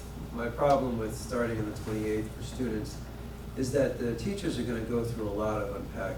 They're going to be unpacking for roughly 5 days leading up to the 28th. If you look at the site, you know, they're in great condition. These rooms are really, really nice. On the inside, you know, we're going to be putting out some information on them. It's great. It's an amazing building. I think they're doing an amazing job. Construction crews are doing an amazing job. And the state, all the staff do a good job. But if they're unpacking straight for those, you know, 4.5 or 5 days, and it's a, you know, there's no grass around this thing. It's dirt, it's gravel, there's dollies going in and out, there's all kinds of debris. That while you could push it all the way to do that, there'll be a lot of debris. It'll be a mess. You know, people will bring their kids in the first day, and the building will look disgusting because we were just bringing in and out all of this stuff, and there was no time to do any kind of you know, cleaning of that area after the unpacking had been done. So, you know, what I'm hoping to propose today, we were trying to figure out how to best move forward with this and make sure that we're within a safety zone, is that instead we start all of the schools in the school district after Labor Day on the 3rd, which would give a couple of days for cleaning and would set up everybody in the same site. So all schools for students would start on September 3rd. Staff would still begin when we had scheduled for PD. So staff would begin the 21st, and they would be on 21st, 22nd, 23rd, 26th, 27th, and then 28th, 29th, 30th, staff are released. Students start on the 3rd. That would give us ample amount of time for our cleaning and any other anomalies that might occur during the time that we're packing. So while we could just do the 28th, I think that the problem with that is that I think that people are going to go through the natural process they go through when they're ripping through all kinds of boxes, and things will get spilled, and, you know, will happen that we're not necessarily expecting. And that they would be better for this organization and for those individuals if we were able to clean up afterwards. So that's generally where we're at. And I think we would also, in talking with the principal, attempt to phase in a quasi meet and greet situation where on the first day we would have grades staggering in. So all kids who wanted to come in, they come in on a half-day schedule at 10:45, but if they wanted to meet the teachers with the parents and the guardians first and see the building on the 3rd, we would have some staggered schedule, and I'll just throw out a general possibility here, that from 9 to 9:30 could be kindergarten and their parents and guardians. From 9:30 to 10, it could be grade 1 and their parents and guardians, and grade 2 would be, you know, 10 to 10:30. And then any parents or guardians that do not want to partake in that, send the kids on the typical buses, half-day schedule at 10:45. So it would cover the meet and greet desire that people have. They get to walk in, they get to see the building, they get to see the teacher, but it would all be embedded in that first day, which would also give us more time to respond to the meet and greet situation, because I don't think everyone was, my perception of it from talking to teachers, getting their feedback, and other community members' feedback, is that the high school for a meet and greet location was not a super desired one. But we couldn't get anybody into the building prior to the 28th anyway, so that would work. And that would end up having no meet and greet, which I think most people dislike. So it also fulfills the desire to have a meeting. What this would do, if we did push the beginning of school back, and this leads to what I would be asking next, based on the conversation we're having here. If you feel like that's something you might want to do, I would then request that G5 get added to the agenda tonight. G5 would be a TPS calendar amendment. Essentially, you'd be amending the calendar, and I have an example for you, to the extent that it would start school on the 3rd. No other amendments will be made. So the school year for the staff would begin the 21st. The PD schedule would remain the same, 21, 22, 23, 26, 27. The school year for students would start September 3rd after Labor Day. The school year would end Monday, June 15th. That would be with no snow days. If there were snow days, it would push out farther. Other dates on the school calendar would remain the same, including the ERs, PD days. All of that would remain the same, parent-teacher conferences. So they'd come up a little faster than we would have otherwise wanted, but only by the factor of those 2 or 3 days.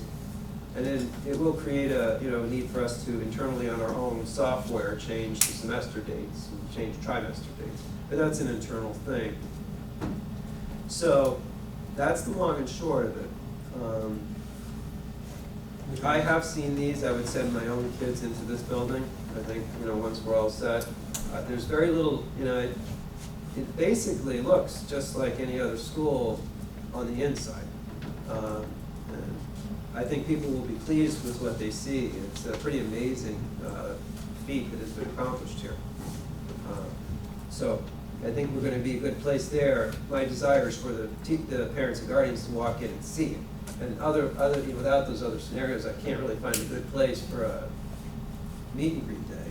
And we certainly can't have all the parents show up at the first day with their kids expecting to see the inside of the school at that moment, because that'll create a complete chaos and bottleneck. So I think this plan would give a way of giving the parents and guardians a chance to safely get in there and, toggled in and see what the building looks like too. And I think that would do a lot in the community to help put people's minds at rest. So could not have really come up with this sooner. The 13th was the date set by all parties involved, contractor, architect, and others, to be able to give us good determination. Once I had that meeting, I began working with the TEA and trying to find a way to move forward. And I believe that this is the way to move forward in the best interest of the district and the community. And I realize not everybody will be happy with it, but I don't think people will be, they think that's just, there's going to be trade-offs no matter what we do. I think that, as a parent, I'm like, oh gosh, so what do I do with my kids? Oh, one other 3 thing, more the FRC will accept up to 50 kids. The Well, FRC quick will friends. be able to Well, accept quick. up to 50 those days. There's a lot of high school. But just that parents will, they're counting on the 20th, so yeah, it'll be hard. I've heard a lot this week from parents Yeah. about when school comes, there's so many rumors out there. Yeah. So Yes. it's just to have a decision made, so that I think a they decision, can- yeah. Yeah, they should plan. And The also, childcare. yeah, the childcare is gonna be an issue for folks, absolutely. Myself included, I don't know how to do with my kids, I'll call my mother and I hope she's available. Okay, I'll drop them off at Karen's, no, I'm just kidding. But there's also the piece that's pretty amazing that this is gonna happen on the timeline that it's on. So I'm gonna put that out there, because this is no small undertaking, so hooray. It's not the amount of work that has gone into making this happen in Pretty such a awesome. short period of time. So 3 days? Yeah, and All I right. drove by today and you can see I did like too. they're putting the hallways together and Mhm. it's really, yeah. But I know, my student who's going in, because he's been in Birch Grove for so long, he has a lot of anxiety about what it's gonna be like, because he always experiences things after the other ones, so this is something new and there's a lot of nerves there. They can't talk to them about it. They can't. Yeah, right. I mean, it was cool in the beginning, but now it's getting real, he's getting really anxious. And I think that's part of it, is as soon as people see the inside of this, Yeah. if you're on the inside of one of these rooms, you really aren't going to know much of the difference between this and some of the other. Can you update pictures on the virtual? I can, I'm trying to be careful to do that sort of through, when the committee meets, I try to Yeah. post, Okay. certain ones. I will definitely post some things. And then, of course, that first day, everybody wants to do that. And I was just gonna add, for those people out there that might be questioning it, graduation at the high school will be still set because that legislation passed, the graduation date. Yeah, right, I mean, we're gonna go with a fixed graduation date to the greatest extent that we can, given all the factors we'll have to take into consideration. No pressure.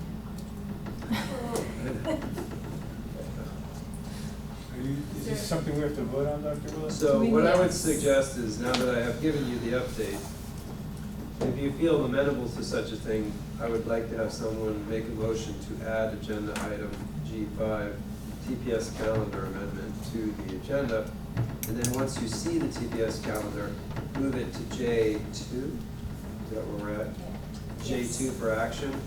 I would respectfully request that the Board of Ed approve the calendar amendment tonight so that I can put it out to everybody tomorrow. And, yeah, kind of put this question to bed. So moved? So you have to, get to the ad. Can I just ask that? So we're moving up the last day of school to June 15th. Is there any way, well, I guess it's a crisis, would the state excuse those last 3 days instead of having to make up those days? I'm trying to say, I don't know. I could ask. I think part of it is, if we reduce by days below the 180, we're also really smashing the time that the teachers might need to get some of those things done. In fact, stuff in the middle, right, the actual school year. You have the options. Well, if the snow days get excessive, you recall that there are options with respect to that. So. Remind everybody what happens when we take off days before the snow flies. Historically, it's not wrong for us. You want a motion? So what I would need is a motion to add G5 TPS calendar amendment. A motion to add item G5, TPS calendar amendment to our agenda. Second that. Discuss and then Any discussion? vote. I'm just gonna say, are you gonna be, I think you're gonna send Tomorrow morning, if not tonight, probably tomorrow morning, because I have to go to, I will blast this out to literally everyone with the new calendar, the new, the statement of what's happening, and then I will follow it soon after with pictures after I make sure that everybody's good with doing that. So I think we had any discussion, all in favor? We're good? Yeah. All right, all in favor? Aye. Any opposed, any abstentions? Motion carries. Okay. So now you are receiving the school calendar as amended. Can we put it up there or no? Yeah, just the same as the other one. except That's we right. moved it. But the only change on this, the only change on this is that the start date, first day of school is September 3rd. That is the only change. The other thing is I updated the number of days in the month, August/September and June to reflect the number of days school days that are in the month. So for instance, it's to 19 days, and 11 days respectively. That is the only change. This amended calendar would then be out as the revised 8/14/2019 calendar. And Motion to move G5 to G2. Second. Any discussion? We're gonna waive the second viewing of this. Yes, that's Bob. I think we'll be okay with it. Parents need to know this. Yes, we need to This just needs to be decided. Keep it on. Yep. So They're gonna be mad. Parents You are. could- you could do- But you know what, we need to, It's only 3 days and, I think a lot of parents have it in. September 11th, yeah. I guess the other comment I make is expect to go into that week of the 22nd, with school days. Yeah. Snow days, you're gonna probably go into that last week of June. That's one of the drawbacks. With the last date is the 15th? That's with no, that's with no snow days. That is- Yeah, that's- Right, right. Snow But we've got 4. Maybe we have last year? There are a lot of Yeah. other, there are a lot of other districts, Fluctuate. there are a lot of other districts whose start date is the 3rd Yeah, already. right. We're not doing much different than a lot of, other than we're changing course. You could read Right. another book. I was thinking of people that would take that. Oh, so sorry. If you wanted, you could. That was just more for see- my kids. you could Would have equip to the find folks who are here. childcare. If you wanted. Well, you're moving this Yeah, to let's finish action, that. and There's a then motion you and could a second. actually rediscuss it at that point. Yeah, we have So another let's move. discussion. Yep. Yes, so I'm lost in what Motion and Wait. second. We're in discussion right now. We're in discussion. But we're moving it to action. Yeah. You So got now it. you're all in favor? Aye. Aye. Any opposed, any abstentions? There's a captivated audience in there. Yes, I know my parents watch. All right. Okay, so now we're up to committee and liaison reports. There are a couple of them. So one of them today. The financial facilities map, you know, Finance and that too. facilities will be meeting next Monday to discuss the grounds agreement and if we need to do the end of year reconciliation again.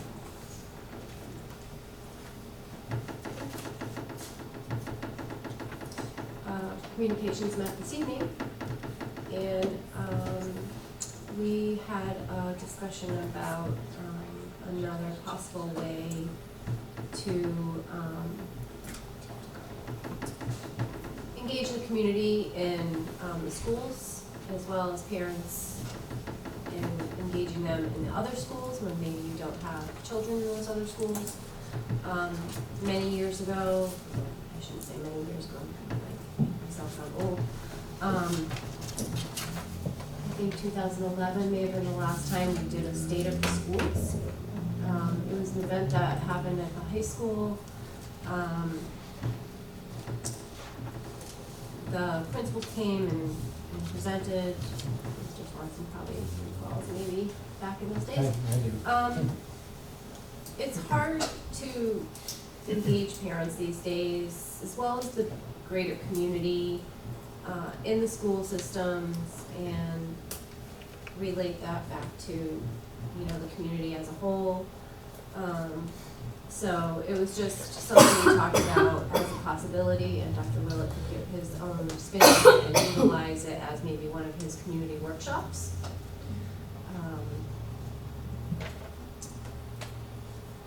I know, you know, when I had a younger child in the school system, it was great to go and hear about what was happening in the other schools and what my child would be looking forward to and the kind of things they can participate in. So we had a majority of the time kind of discussed ideas around that, so Dr. Willett's gonna look into it. And then we talked about municipal budgeting in general and another possible workshop opportunity for the community to understand municipal budgeting in general. You know, not just the schools, not just the towns, but the whole together. And with a new town manager coming soon, you know, maybe that's a good opportunity for the superintendent and the town manager to work together on something. We just very briefly talked about strategic prevention efforts, because that is one of the board's goals in supporting a strategic prevention framework. There's meetings going on, our group as well as the congregational churches. and it seems to be having some interest in a group there that's talking about, mental health and services in that regard for the community. So it's the very beginnings of moving steps towards what we need for our community. So I'm hoping that we will all be able to work together on something and get students involved as well. Talk about that. So, that was it.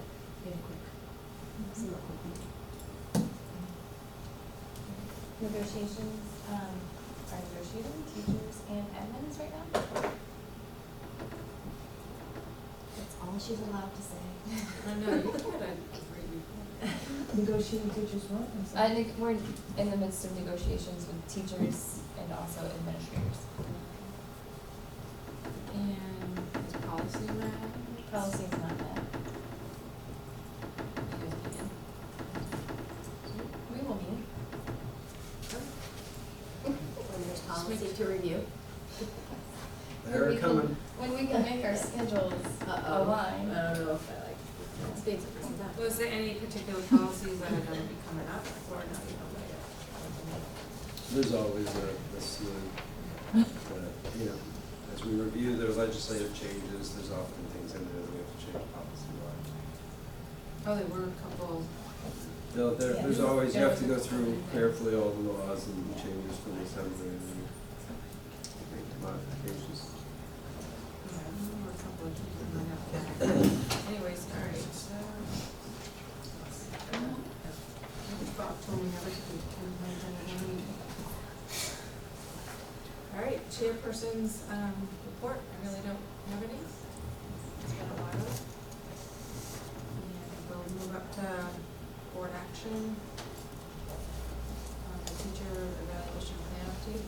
I think I still have the motion up there too. Probably have the best read on it.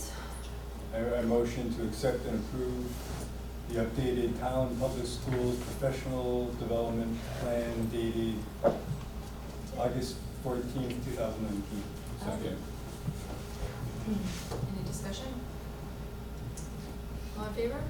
Aye. Any opposed, any abstentions, motion carries. Next one. Motion to approve the TPS calendar as amended and presented this evening. Favorable thing, but for some reason it goes out a long time. I don't know, long time ago, there's talk about when starting this year. Well, last year we talked about, or 2 years ago we talked about something else, so. So I'm You just got saying your it's an second, option. right? Yes. Second for discussion. We're in discussion. Yeah, Yes. we're in this. Can I just ask, just for clarification, I'm sorry, what are the consequences if we keep the calendar as is? We're missing out on meet and greets Well, and, the timeline has been guaranteed to be 28th. okay. But that's without any kind of, so, Opportunity to clean. yeah, the teachers will be unpacking and doing a lot of things in the span of those 5 days. I anticipate that that would create a situation, where we need to, well, obviously, they need as much support as possible in that process because of the grounds around it, it's gonna become filthy.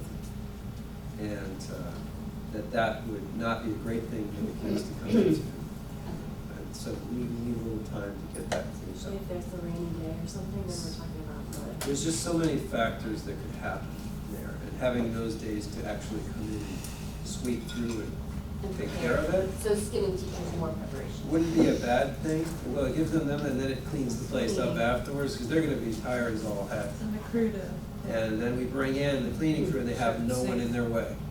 You know what I mean? They can sweep through it for that entire time, even over the Labor Day weekend if we had to clean up, pick up, do anything that's, you know. Eases the pressure on everybody. So we could go without that, but I think what's gonna happen then is, I would anticipate that, A, we wouldn't have that meet and greet time. We wouldn't have the building where people could come and actually look at it. And then if they were coming, it would look filthy. And, you know, people would look at it in a way that may not reflect truly the actual good condition of the building. So it would end up creating more problems. Thank you, sorry, what is the? No, it's a new discussion, so you're totally fine. Dr. Willett, who rides the cleaning crew, is it, It's, is it our people, or it's is it? gonna be our own people and potentially some others. Is there a reason why June 29 and June 30 are not identified as snow days? Because that's really kind of close. Some schools went up to the last day this year because of, it was wind from the southwest corner. You mean days that we could swap out for For it? days that you Yeah, can still. well, we could, I have just school. don't think the deal anticipated going that far out. Yeah.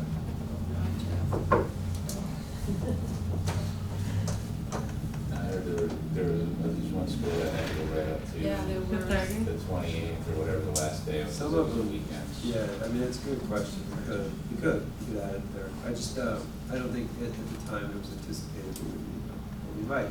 I'm just wondering in case it does come up, where we need to use those days and they're not on this, and then what happens? Not that we would end up having to take away in February or March. We asked for the spring break, so if we need to take additional days, we'll go into spring break. We've started to do that before. The other thing about not going that far, even though it seems a little bit, this was pushed back because of our pushback on the year, but it gets really hot. Yeah. No, I So understand. when you get to a just wanted make sure certain that point, was- you probably that want to was start well looking at thought April. out. The board Okay. always, with the superintendent, talk about that when it gets to, when the winter is over, we talk about, right? Did you say there was a possibility to move towards the mid-semester day to the high school? That will might- move. Will move? The And only that was things, the only- everything that was else the would be only said, thing. but the mid-semester day would, because the semester closed. So there'll be another calendar change? Well, I think the principal will have to say, our new mid-semester day will be this. We'll have to go into the Power School software, computer software, and say, our trimesters now end on this date, our semesters end on this date. The high school has what's called a mid-semester day, so that, yes, they will change that, because their closing day of the semester will change again. But the parent-teacher conferences, the ER days, the other breaks, all of that stays the same. So the only thing on this calendar that changes for parental review from the standpoint of planning for the kids would be that your first day of school is September 3rd. And if you're a high schooler, that mid-semester day will probably push back 3 days. Push out It'll push later. later. Yeah. Push back out. Later, further out. Okay.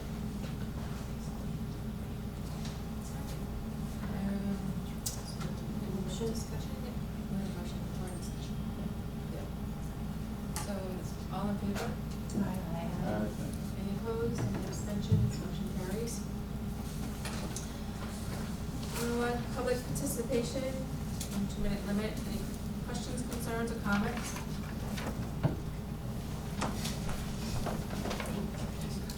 Hi, Kate Murray.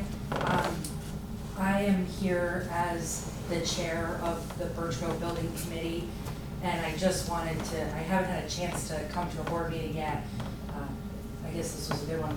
And just wanted to kind of let you know that, we're working pretty hard in collaboration with all the town staff that are also working their tails off to get everything kind of lined up.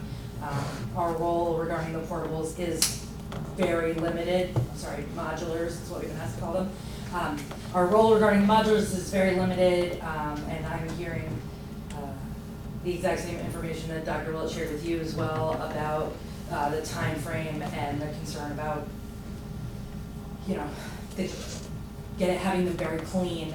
But in terms of the new building, that's where the exciting stuff is, right? And we are just getting started with initial concepts on a new building, which we're hoping to see for our meeting next week. So I did want to let you know, we're active, we're meeting.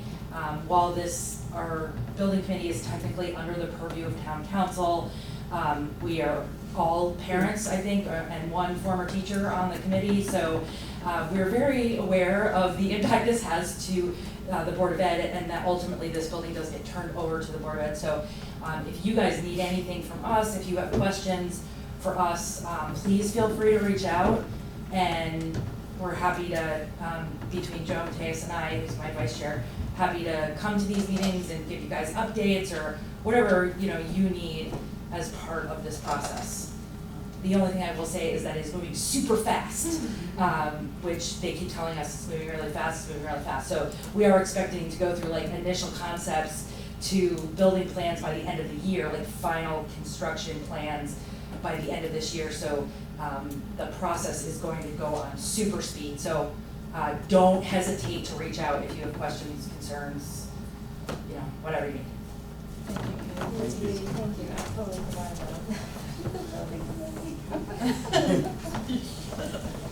Liz Costa, 54 Chicago.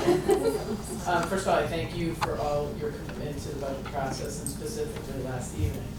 I was very disappointed by the lack of direct collaborative conversation between the two boards to discuss the ECS funding.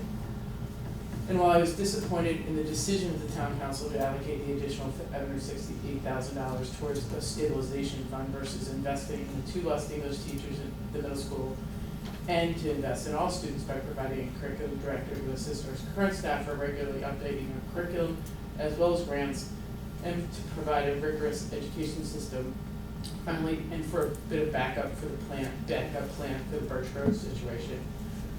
I'm not sure what the precedence for this happening is, and I would ask you to consider researching if there is a precedence for this in Tolland and beyond Tolland. Is this tax stabilization fund part of the charter? Never heard of it. That was part of the Charter Commission. To that end, some of you may know that a group of Tolland residents have been collecting signatures to get more money for the Board of Education cost of women's measures. Since the ECS money has not been directly allocated, there has been some interest from additional residents to sign a petition and submit it to the town council. If anyone's interested in signing it, the petition, please see myself or Katie or several other people in the town. Thank you.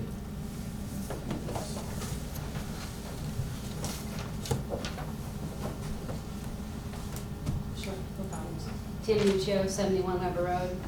I haven't had a chance to reply to everybody's emails yet, so I'm going to take the advantage like Kate did last night to just read my response for everyone. So, how are our schools doing? Do we, the town council, understand the impact of not giving the Board of Ed another $382,501? In the past year, we have added 17 unplanned positions. Next year, we'll be adding a .5 position for foreign language and a new position from additional grant dollars in the 8th grade. A new back-of-house finance person who wasn't in the plan, and we've transitioned 3 teachers from classroom instruction to specific interventionists. We're starting a new transition services program. We're starting a one-to-one computer technology program that is grander than half of our DRG. We've opened the Tolland, the TBA for business, pun intended, and significantly increased our resources for LEAP. Also, in my time in the council, I know I've seen several new supervisors and also more resources for intervention.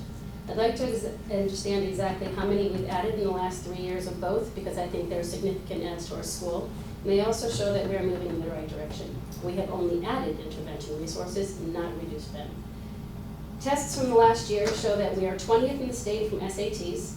Have our SAT scores slipped or any other test scores? Initial results show that we went from 1,133 for an average test score to 1,129 from last year this year. If our non-SAT scores have slipped, or we've seen significant decreases in the success rate via grades of our students, how much and vice versa? If we are not to judge success by test scores, what other factual and not rhetorical data can we use? Graduation rates, if I recall correctly, we've graduated a high 90-something percentile, and how many of those kids are going on to college? Is this success? If not, what is it in your opinion? Outplacement rates, kids going to magnets, all of those have decreased in the last few years. If it's not measurable, it's not manageable, and it becomes opinion, not fact. Of the 21 positions that were quoted last night on the Open TPS site, 9 are actually teachers. 1 is the new foreign language position. I'm wondering if 1 is the middle school grant position. How many of those are new hires? How many are backfills or for retirement? And how many are attributable to attrition? What is our non-retirement attrition rate? What has it been, not including the teachers that were eliminated, such as the 2 teachers that were moved to intervention? What is the overall retention rate and length of employment of our teachers? If we're going to use statements that teachers are leaving in droves because they don't feel supported, then I'd like some factual backup to understand that statement.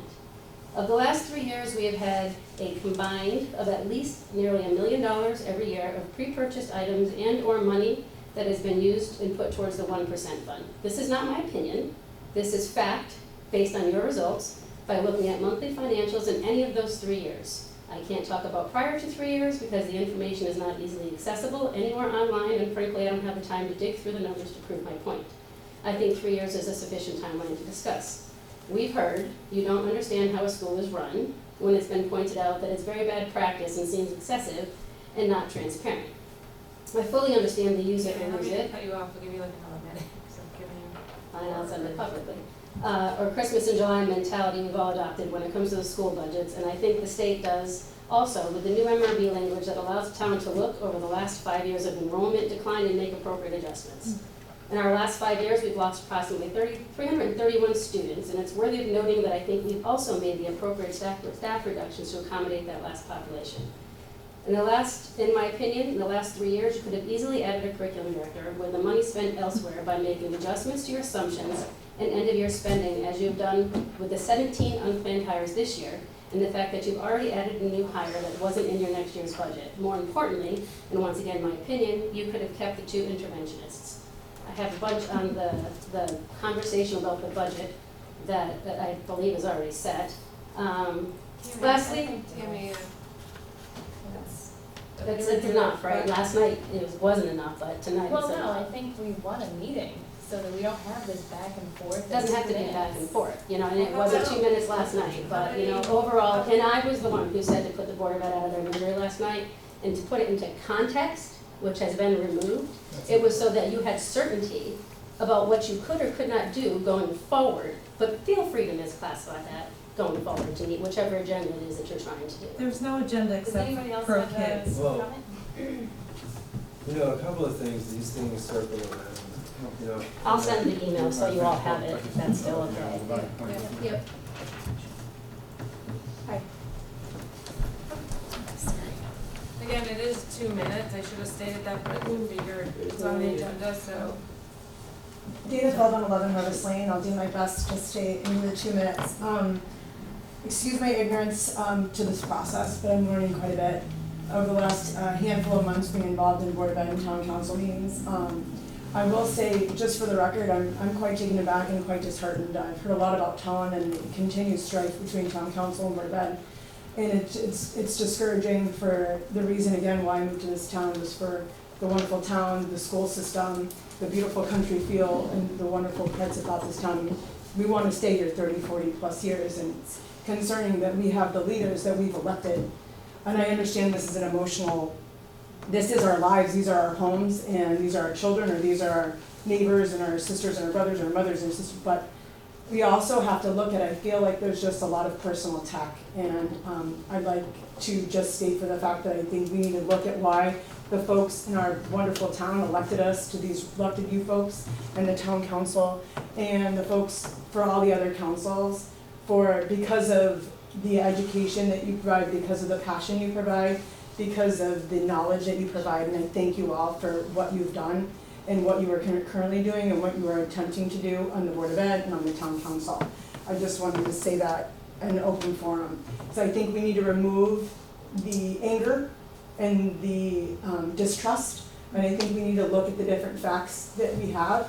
And again, unfortunately, I'm not as familiar with the facts of the $800,000 that was removed from the budget, and then they talked about, you know, looking at the ECS funds, but however, my concern is we lost 2 teachers, but in that $800,000, now they're giving us back 500 and something, we can put those teachers back to work. I heard some, I don't know what the. If I cut one off, Yeah, I can't. I'm sorry. I just wanted to say that. The other thing is Dr. Willett, I will say I appreciate the calendar, but I think a lot of the concern is the unknown. So I think having the reasons behind the calendar to communicate to the people of Tolland would behoove you. I'd be your best. Thank you.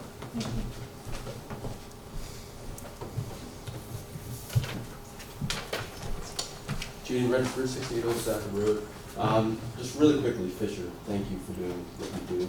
I believe I speak for everyone in the room, especially myself, so thank you. And secondly, when it comes to the ECS funding, success isn't rated on if you graduate high school. Success isn't rated on if you do well on a test. You create your own definition for success. That's what our school system taught us, and that's what my definition of success is. So that's the first thing. The second thing is, or the third thing is, when it comes to this funding, in order for me to be successful, I've had to spend a lot of money in our education system, whether it's a trip, whether it's my friends pay to participate.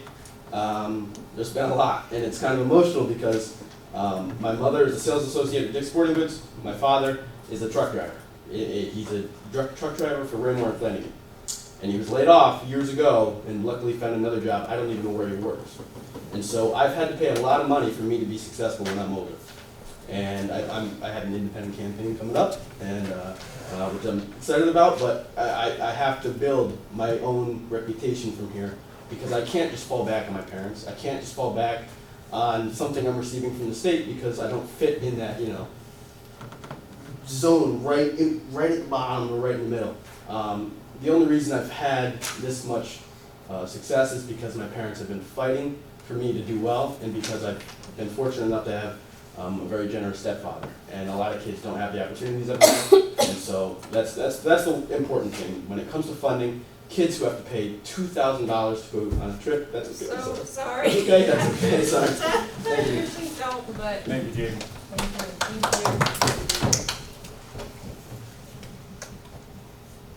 I think that's the toughest part for me is telling people to stop because that's not my thing. Anybody else?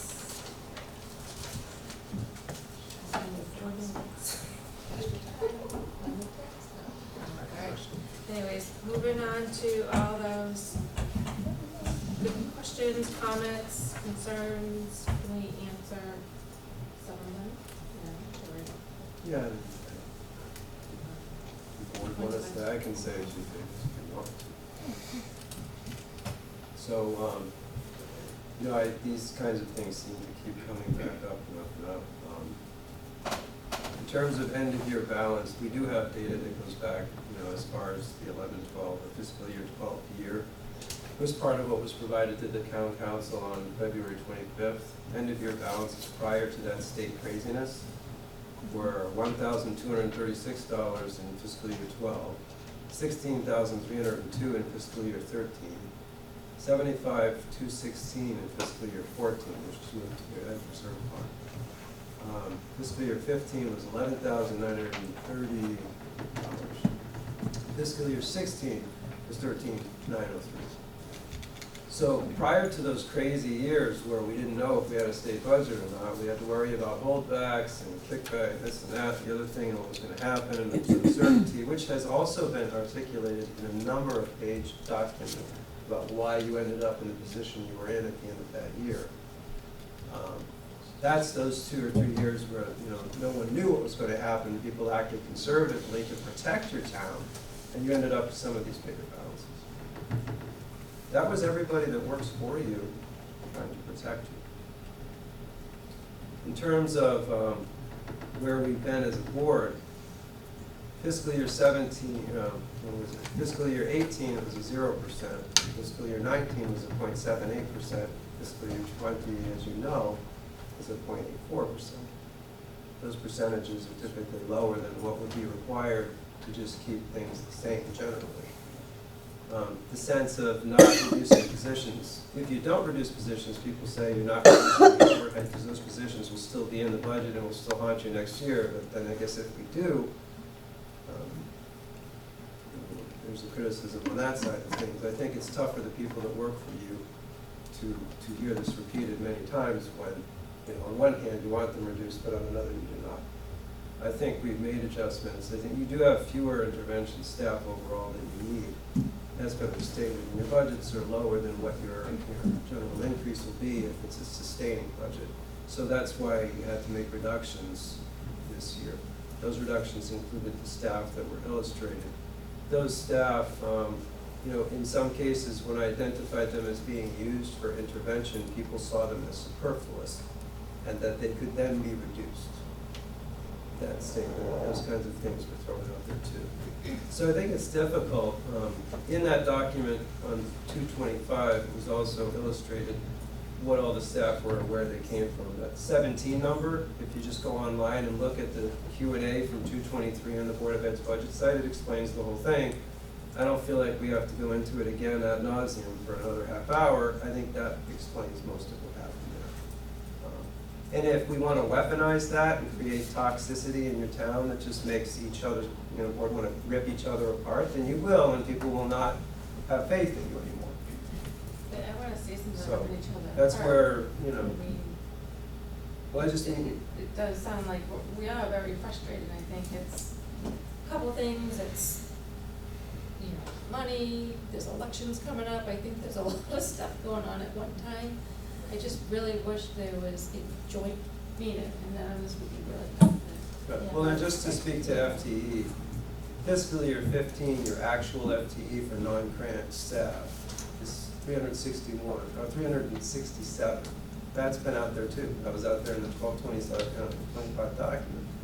Fiscal year 16, it's down to 354.4. Fiscal year 17, 346.7. Fiscal year 18, 337.9. And then fiscal year 19, you recover it to just a little bit below the fiscal year 16 level, 351. Now, that's been out there, that's been stated a bunch of times. Why that happened has been stated a bunch of times. It's on the website, it's documented. So, you know, fiscal year 16, you have 354.4. You are lower than you were in fiscal year 16. Your district has made an adjustment over the last decade or so for downward enrollment. So all of those things are happening.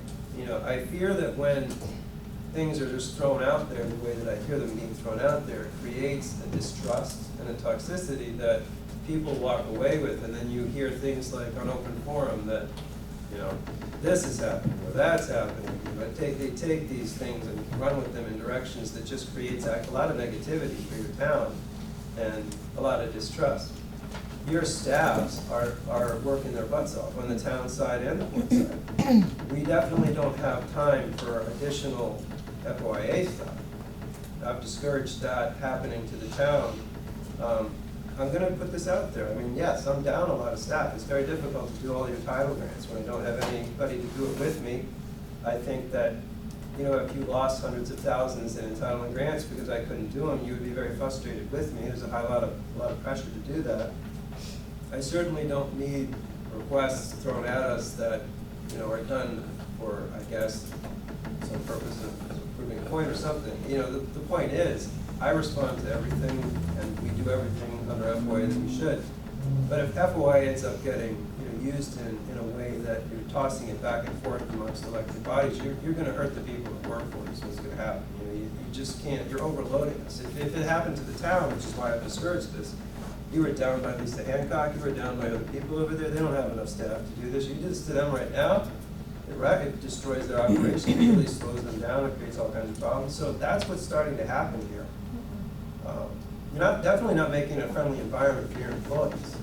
So you know, people are watching what's going on here, and I think that you're in a perilous state, and that I hope, you know, this kind of thing doesn't continue.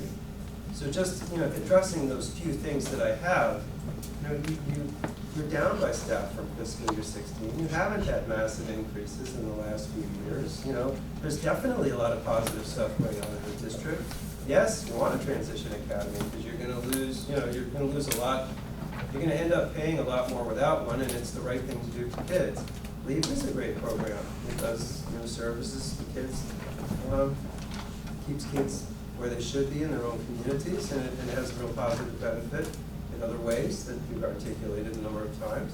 So there's a lot of really great things going on, and you know, I just hope that we can. Can I just add one quick thing to what you were saying about LEAP and the transition program? We are being forced to choose between these investments in programs and staffing for these programs that are awesome and have been cost effective for the district, and what we really need, which is a curriculum director at the least to help our administrators. And it's not fair to anybody in our district that we are in that position, and the town council has an opportunity to make it right, and they won't listen. That need for a curriculum director is just as important as these programs that we're creating and investing in that are gonna be good for us. And it's just really frustrating, and it's 9:45, and I'm getting frustrated and tired. I mean, I've been frustrated and I'm tired. And to hear Walt and, you know, it's like, that's all I'm saying. No, I I'm the one that brought up the positions last night, because when we were there. Yeah, you just looked on that to track to see what was out there. And there's a lot of staff in, where 21 openings, you know, some retired, but I mean, if you look at the middle school, they're looking for 5 staff members, right? I mean, we have a lot of staff, but now a lot of for retirees, a lot of other things going on. Yeah, to the point that it's a very busy summer from the standpoint of getting the community of Tolland, the people that you want working in the schools, to happen, which speaks to the other points. You know, there's a lot going on, an awful lot going on. No, I'm sorry, I didn't hear that. So I don't know. No, but it's also, we talked about staff members who might not feel so comfortable working in this town anymore. If they're gonna get an offer somewhere else that they see a town that's growing or whatever, you might wanna go there instead. I don't know. But it's just the point that there's all these openings. It's not, I don't know. Not making it up, Tammy. I don't know what you want us to tell you, but. In this, I realize by saying this, I'm being a hypocrite. I said I would stop. However, I'm willing to admit that because I will not sit and let the students of my school district be taken aback like this. Going back to what Jaden said, I would go as far as to say Jaden Regisford is one of the most successful people who has come out of Tolland High School, at least in my history. Yes, we've had astronauts, yes, we've had etc. How do we know that Jaden's not going to be an astronaut later in his life? Who knows? I know. If anyone who knows anything about Jaden knows this kid did all he could for his school while he was there, and he's trying to do as best as he can once he's out of that school too. So, first of all, I just want to say thank you again to Jaden, and again, he pointed success is measured by the student's own intentions, and after school, you can determine whether you're successful or not. That's completely up to you. It is not about grades, it is not about graduation rate, it's not about college. This one actually is going to be quick, by the way. I'm not lying in this time. Dovetailing off of what he said, in addition, I'm a musician. My parents have to pay for my saxophone lessons because in addition to my course load, I take very advanced course loads. I do not have the time to maintain a full-time job to pay for things that are otherwise very expensive, like saxophone lessons. And when I'm going to college to better my community as an American, as a citizen of Tolland, as a person of the world, that's what music does, that's what art does, that's what everyone should aim to do, is better their community with what they do. My parents have to pay money for that, and it's not because the school system doesn't care enough to pay for it, it's because they can't afford to pay for it. I'm sure if they did have enough money to pay for it, they would, but they can't. SRBI. Yes, we have been increasing SRBI services throughout the past few years, but it has been an exponentially lower rate than other towns around us. And when you have a town going up this fast and you have Tolland going up this fast, that's the same as going backwards. You can look at any graph and I can tell you, I learned in algebra, that's the same as going backwards. One-to-one. We started one-to-one because we weren't matched to our DIRG, because we were behind our DIRG in one-to-one technology, because we needed a system that would work for students and would be cost-effective over the past few years, but apparently there's a misunderstanding of historical impact. And frankly, I will end by saying, let's put the Board of Education out of their misery. I don't care what reason you had for that. That is inappropriate no matter the context. There's not a situation where you could say that is appropriate to say to a board of elected officials. Thank you for chastising me. I'm a student. Okay, you can say all you want. I'm speaking right now. It's not your public participation right now. Tolland Business Academy pun. This was a pun. How else is our school board going to get students in if they're not doing? You made a pun about, yeah, if you're not going to listen to me in general, so I might as well just continue on different tangents. Tolland Business Academy. Yeah, Fisher, I don't mean to cut you off because you're a great student rep, but we don't want to go past that. But I just. I understand that. You have to make a motion if you're going to go past. Yeah. One more thing. Education is a bipartisan concept. It has nothing to do with party lines. It has nothing to do with council versus board of education. It is about students. Thank you.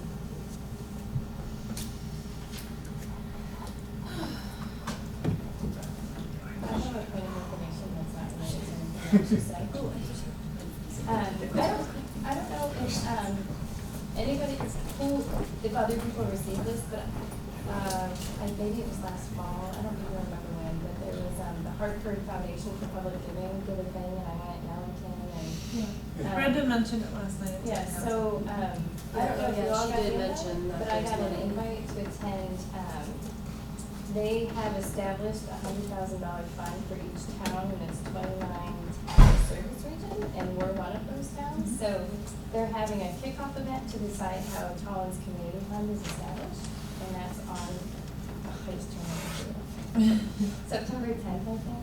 So I don't know if anybody else received that, but I don't know. I didn't receive that. Right, Yeah, I didn't either. Yeah, Pass I'll it be on. doing Great. Do you want to forward it to Dr. Willett? Or should forward it to all of us? I don't know. As long as we don't respond. Right, So, yeah, yeah, respond. forward it, or you can forward it to all of us.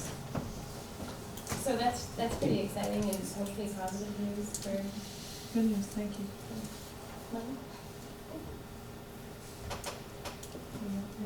No, I'll pass, never mind. Let's get going. You sure? Yep, I'm good. All right, perfect. Have a great start to the school year. It's a good start. No, we have one more meeting on the. I know, 20th. but we're Oh, getting okay. ready. Yay, school!